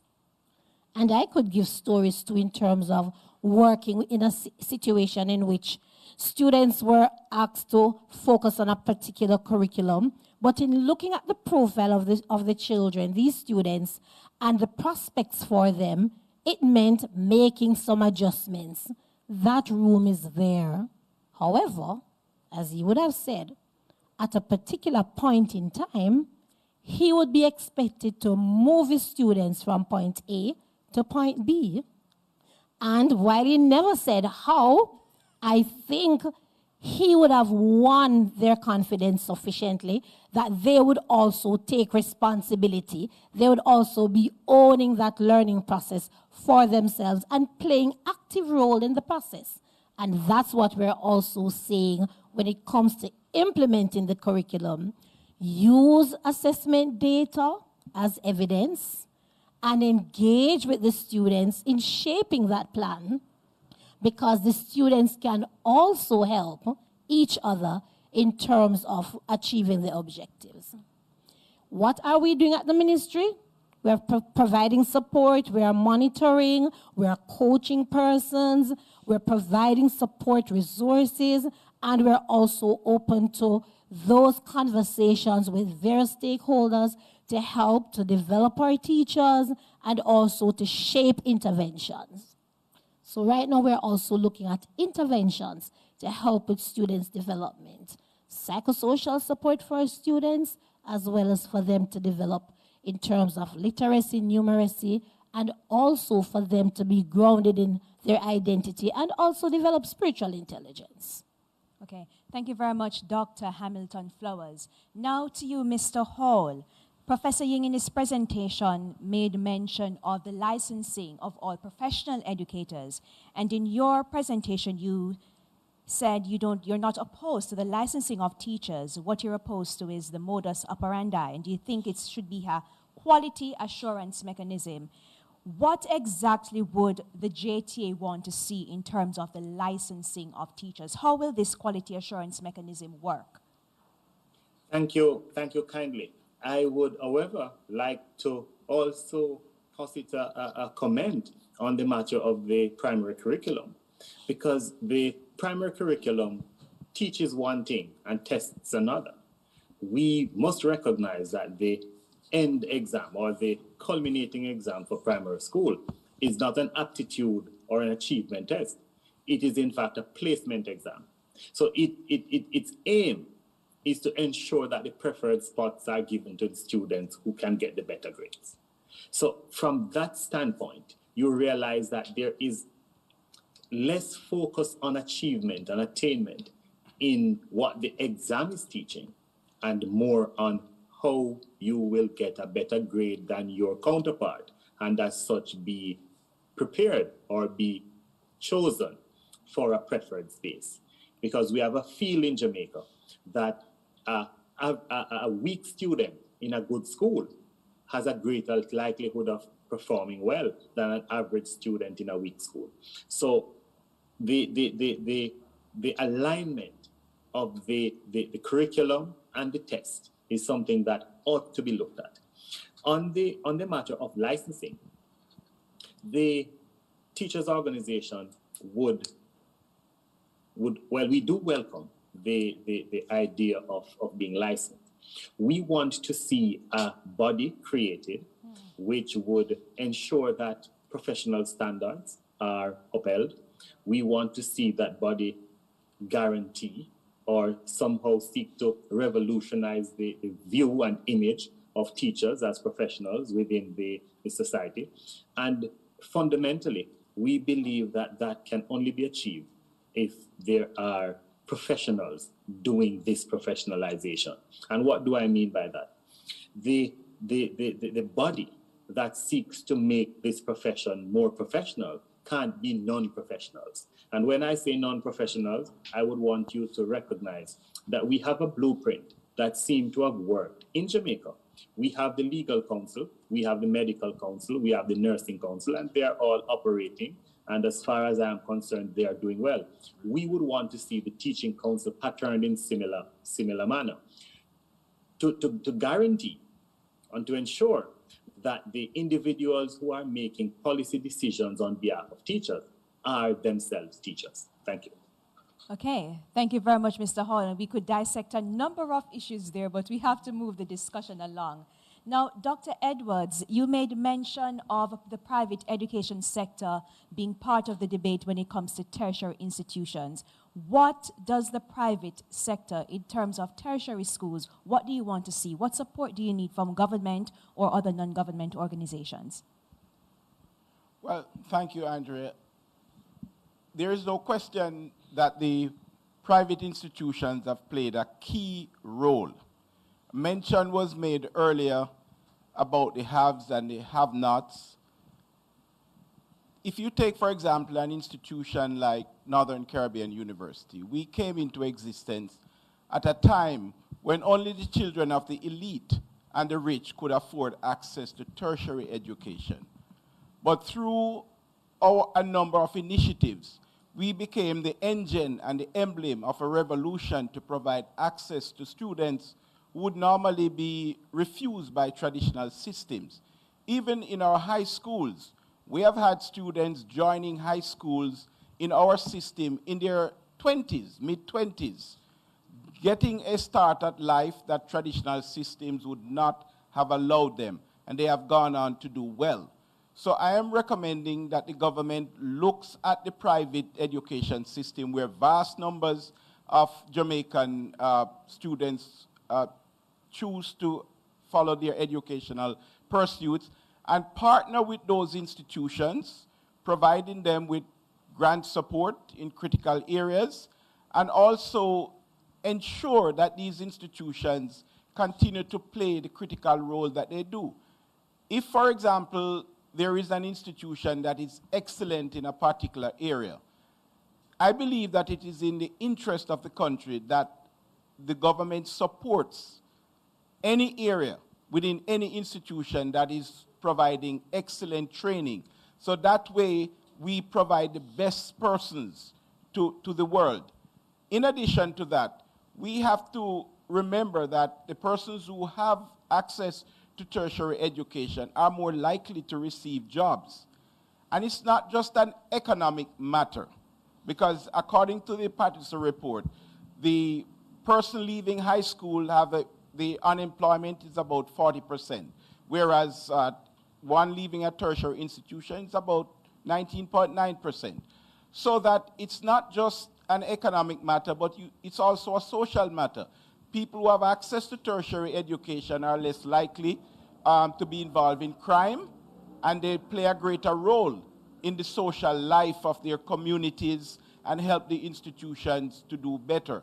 So there are lots of benefits. So all of our institutions, not just the government institutions, but the private institutions, must be part of a conversation where some basic support is given, and then they can take it from there. And that is what I am recommending. Okay. Thank you very much, Dr. Edwards. Zondre, let's go to you. You're a young person. What are some of the challenges that you're seeing from students in the tertiary sector while you were at UWI and in your interactions?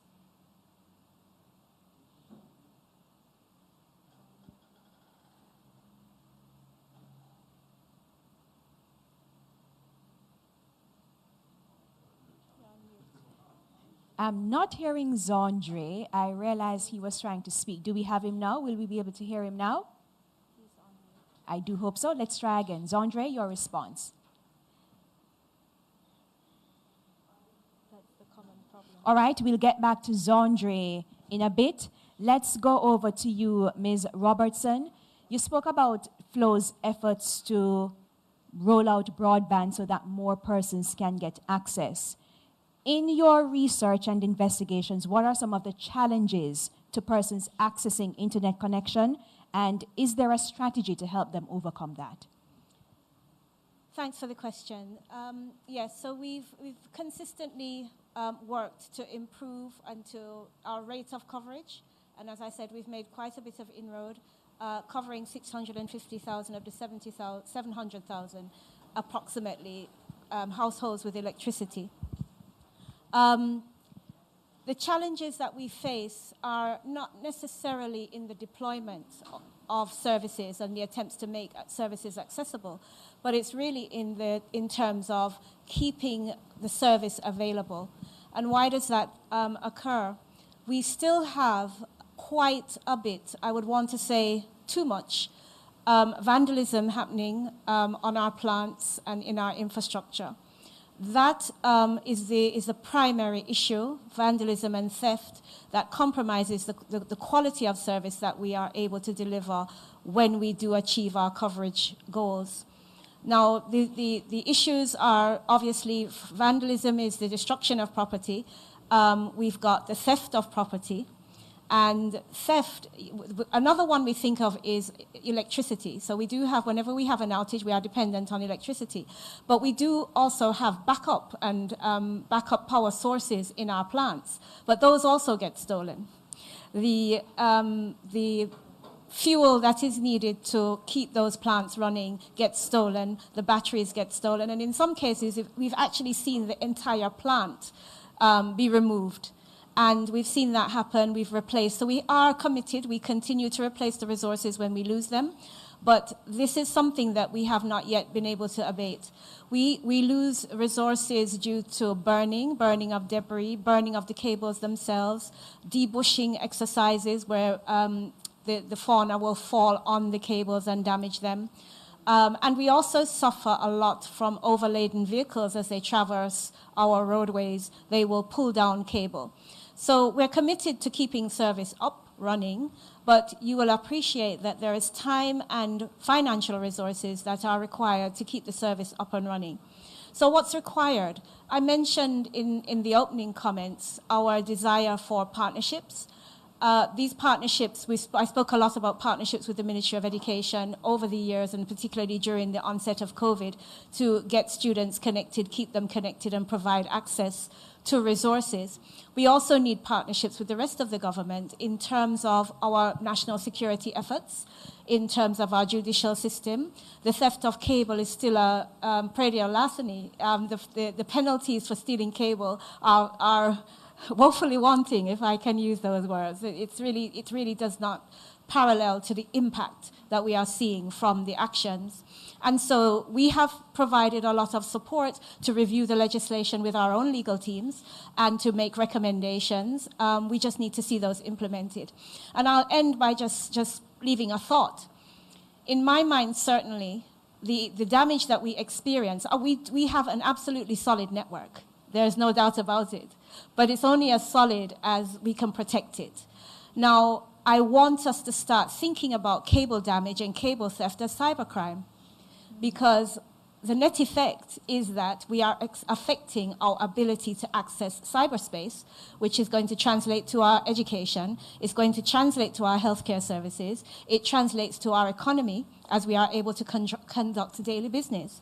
So at that level, and as cybercrime gets more mature, there are a whole host of other implications to it. But at the foundational level, if you cannot connect, there is little else you can do. And the more we get into the reduction of the digital divide, the more crucial that infrastructure becomes for our country. Okay, thank you. An argument there for the theft of cables and vandalism to be treated as cybercrime. Yes. Interesting. All right, Zondre, let's get back to you. If we may just go back quickly to the issue of tertiary education.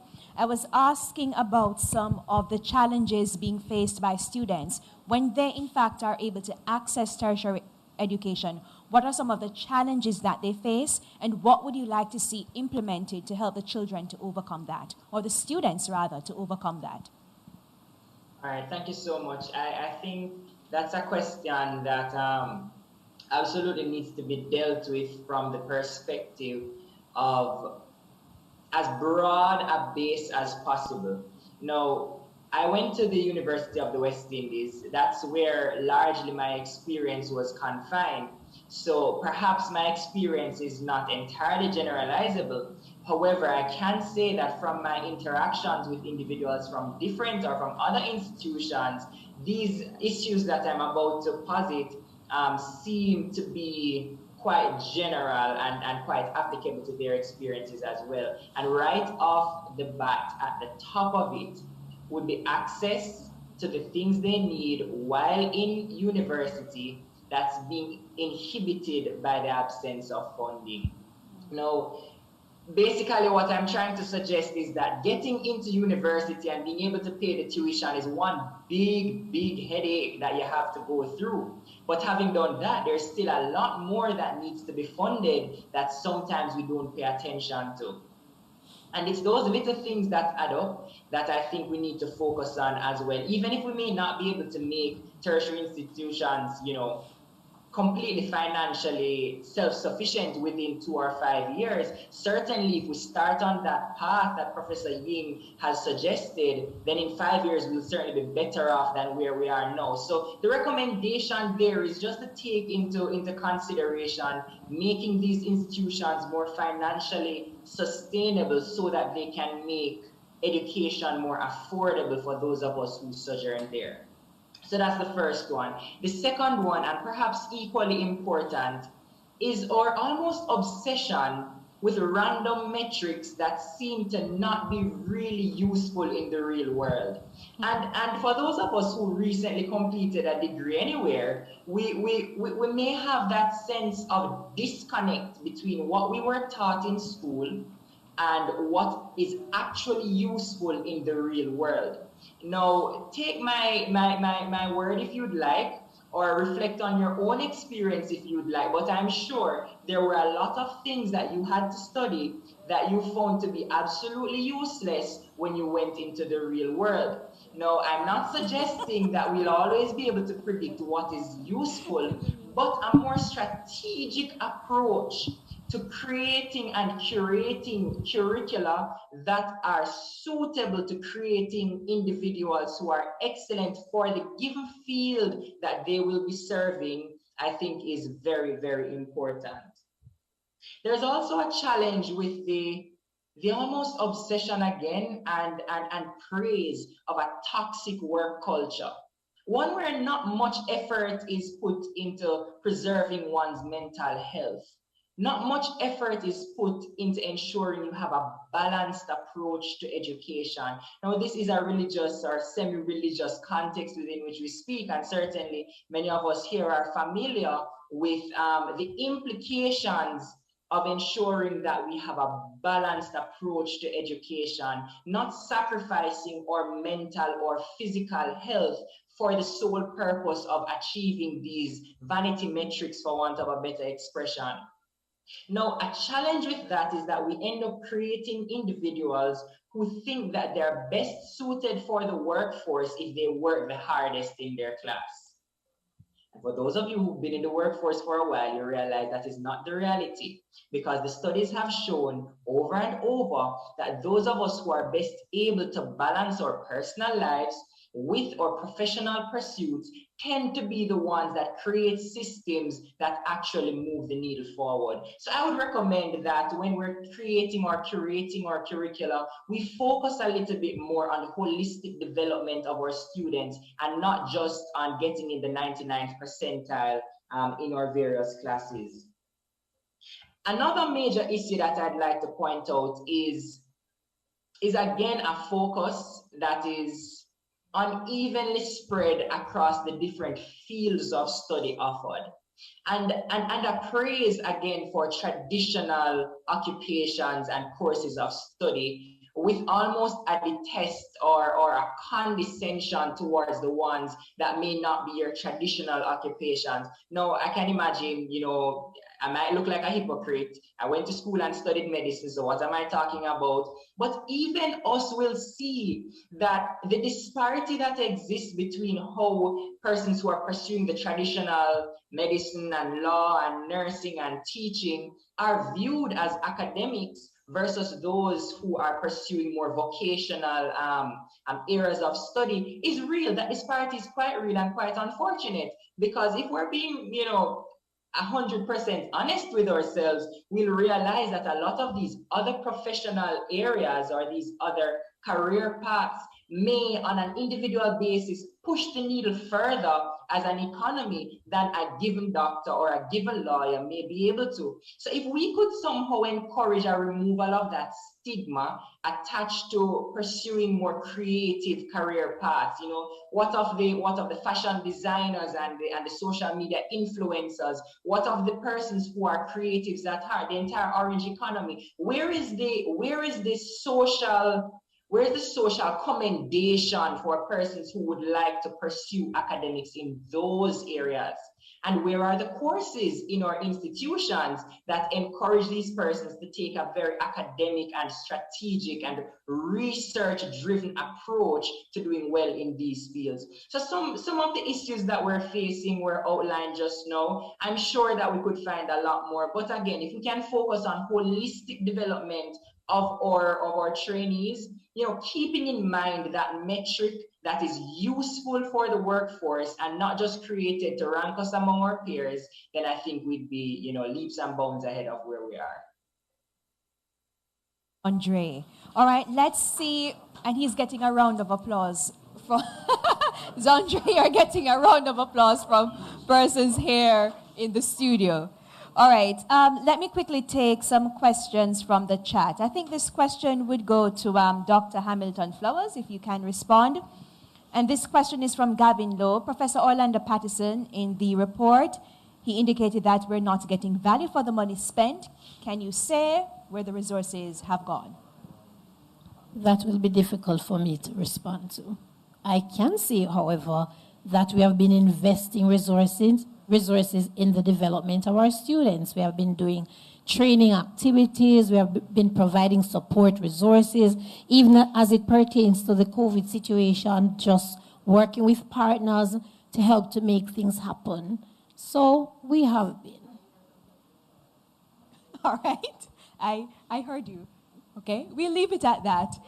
Let's go to another question. This seems as if it's coming to you, to Dr. Hamilton Flowers, but I'll go to Mr. Hall, who is on Zoom, to respond to this. Now, there have been multiple reports calling for the revamping of the Ministry of Education. This person was anonymous, but nothing has been done, and the recommendations from the last reports have not been implemented. So I think the question here is, should the Ministry of Education be revamped? The fact is the Ministry of Education continues to go through a transformation process. The major concern that we have with education is that we believe that there should be a 10-year plan for education, and that we should have both political parties as well as academia and the technocrats within education sit at a table and hammer out a developmental plan that will not be overturned or removed or replaced every 5 years when there's a general election. What we find is that there is a wastage of resources in doing actually the same thing and calling it a new name. So we have one program or one project that does something, and then there is a change of government or change of administration, and a new project is named. And that new project does the very same thing, but it facilitates the employment of different persons. We find ourselves chasing our tail in that kind of a circumnavigational movement. Instead, we should have a consensus view on education. I think education is too important for it to be on the cut and thrust of the political landscape. We need to determine what we're going to be doing with education, because the results of education is not immediately available. You can't see the outcome of education in 2 years or 5 years. It requires long-term planning and consideration.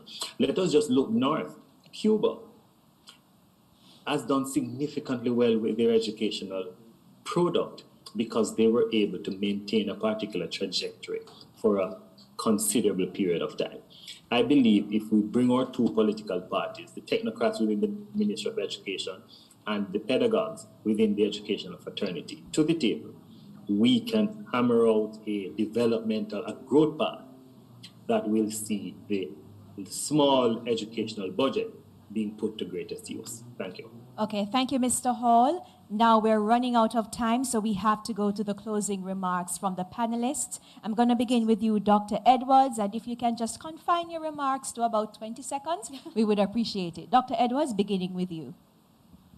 Access is a very critical portion of our discussion today, and therefore I am suggesting that the government provide funding to each student at the tertiary level and allow those students to take that fund to attend the institution of their choice. That will promote competition among the institutions, and students have a choice in where they go. So fund the students, let them go to the institution of their choice. Okay, Professor Ying, 20 seconds. Well, I'm happy to see that there has been a sort of consensus on certain points. First point I made, go for radical changes rather than incremental changes. Secondly, I think there has been some consensus on using holistic education, especially by the young speaker.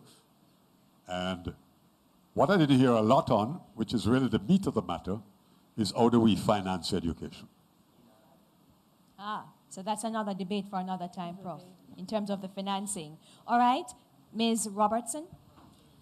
Okay, I would say we at Flow, for the last 150 years, we have been facilitating the transformation of the country technologically. And in 2022, we remain a partner in waiting. We are here ready and willing to partner to support all initiatives.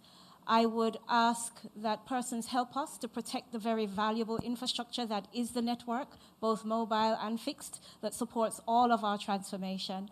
And we just remain available. Okay. Zondre, 20 seconds. So I'd just like to hammer home the point that we should be looking at the economy of tomorrow and creating systems that will produce graduates who are suitable for the economy of tomorrow, both locally and internationally competitive, and certainly competent in the specific areas that these individuals will be contributing to our workforce. Thank you. Mr. Hall. Thank you kindly. I want to go back to where it all begins, early childhood education. He who rocks the cradle rules the world. If we get our little ones prepared and ready for academics and for learning, then the challenge of remediation will be reduced and the cost associated with it will be reduced and the outcomes will be best. Start at the beginning, early childhood education. Dr. Hamilton Flowers. Thank you, Mr. Hall. The Ministry of Education and Youth is always open to receive feedback from stakeholders. Any proposal that is submitted about initiatives that can help to make a difference, they're always examined, and there is the conversation with the particular stakeholders. As we would have designed a curriculum that caters to the whole student, we are trusting that persons will move away from downplaying the fact of the attainment targets being used to guide assessment and see what can be pulled from assessment information to help to cater to our students. Thank you very much, Dr. Hamilton Flowers. And thank you, our viewers from Canada, Trinidad, and Barbados, and from all across the world for listening to our Education Forum hosted by the East Jamaica chapter of ASI. To close out this evening's proceedings, we're going to be having a song from Maisha McPherson.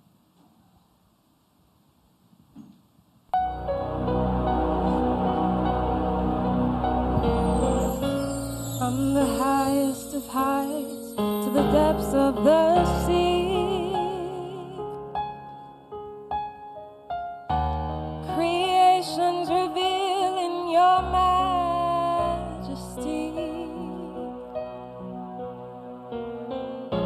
From the colors of fall to the fragrance of spring, every creature unique in the songs that it sings, all exclaiming, indescribable, uncontainable. You place the stars in the sky and you know them by name. You are amazing, God. All powerful, untamable, awestruck we fall to our knees as we humbly proclaim, you are amazing, God.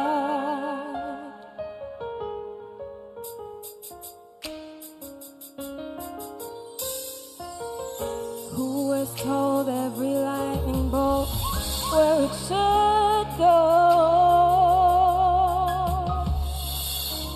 or seen heavenly storehouses laden with snow? Who imagined the sun and gave source to its light, yet conceals it to bring us the coolness of night? None can fathom, indescribable, uncontainable. You place the stars in the sky and you know them by name. You are amazing, God. All powerful, untamable, as we humbly proclaim, you are amazing, God. Incomparable, unchangeable, you've seen the depths of my heart, and you love me the same. You are amazing, God.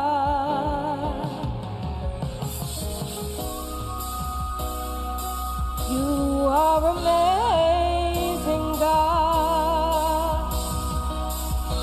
Oh.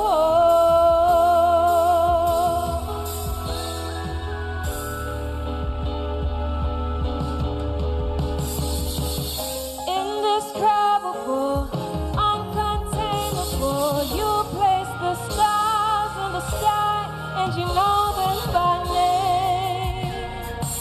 You are amazing, God. All powerful, untamable, our struggle we fall to our knees as we humbly proclaim, you are amazing, God. Incomparable, unchangeable, you've seen the depths of my heart, and you love me the same. You are amazing, God. Indescribable, uncontainable, you place the stars in the sky, and you know them by name. You are amazing, God. We at ASI are very, very thankful to you, ladies and gentlemen, to have sacrificed your Sunday afternoon to be here. The viewing public worldwide, we have gotten feedback from Canada, from USA. People have congratulated all of you for your excellent presentation and feedback. So we really appreciate it. We appreciate it. So we have put together tokens for each person so that you can take it and share it with your families and to say to them, it was worth the while for the time that you were here. So we appreciate the time. And so I'm going to first give the gifts to the ladies. Dr. Clover Hamilton Flowers from the Ministry of Education, we thank you. And I will tell your boss that you did a good job, the minister, all right? All right?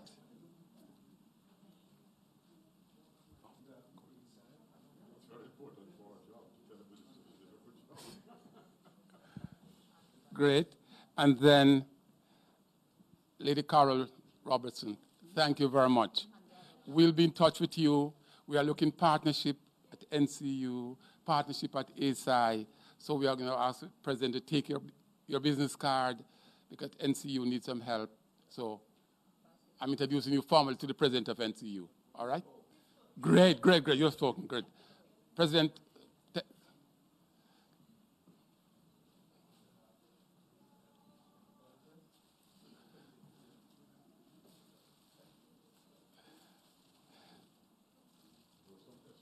And then each person gets two. Then we have Dr. Edwards, president of NCU. Dr. Edwards, we thank you for joining us from Mandeville to Kingston. We appreciate your presence, sir, and we hope that this was beneficial for NCU, and we look forward to further partnership. Thanks.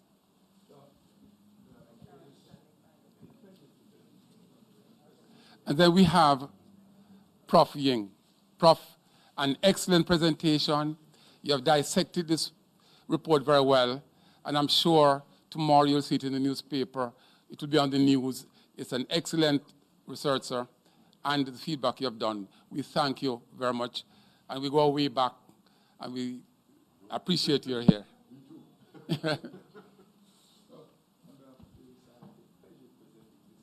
And for Zandre, who represented the youth. We want to say thanks to you, Andre. Your basket and your present will be available, sent to Montego Bay for you. And Clayton Hall, we want to say thank you too, sir, for all the things that you have done. And my co-host now will now speak to the other person that we need to thank. So you want to do that, please? Thank you so very much, Sir Alfred. It's great to know that we have come to the end of a wonderful program. The reform of the education system or the transformation of the education system requires the attention and the involvement of all stakeholders.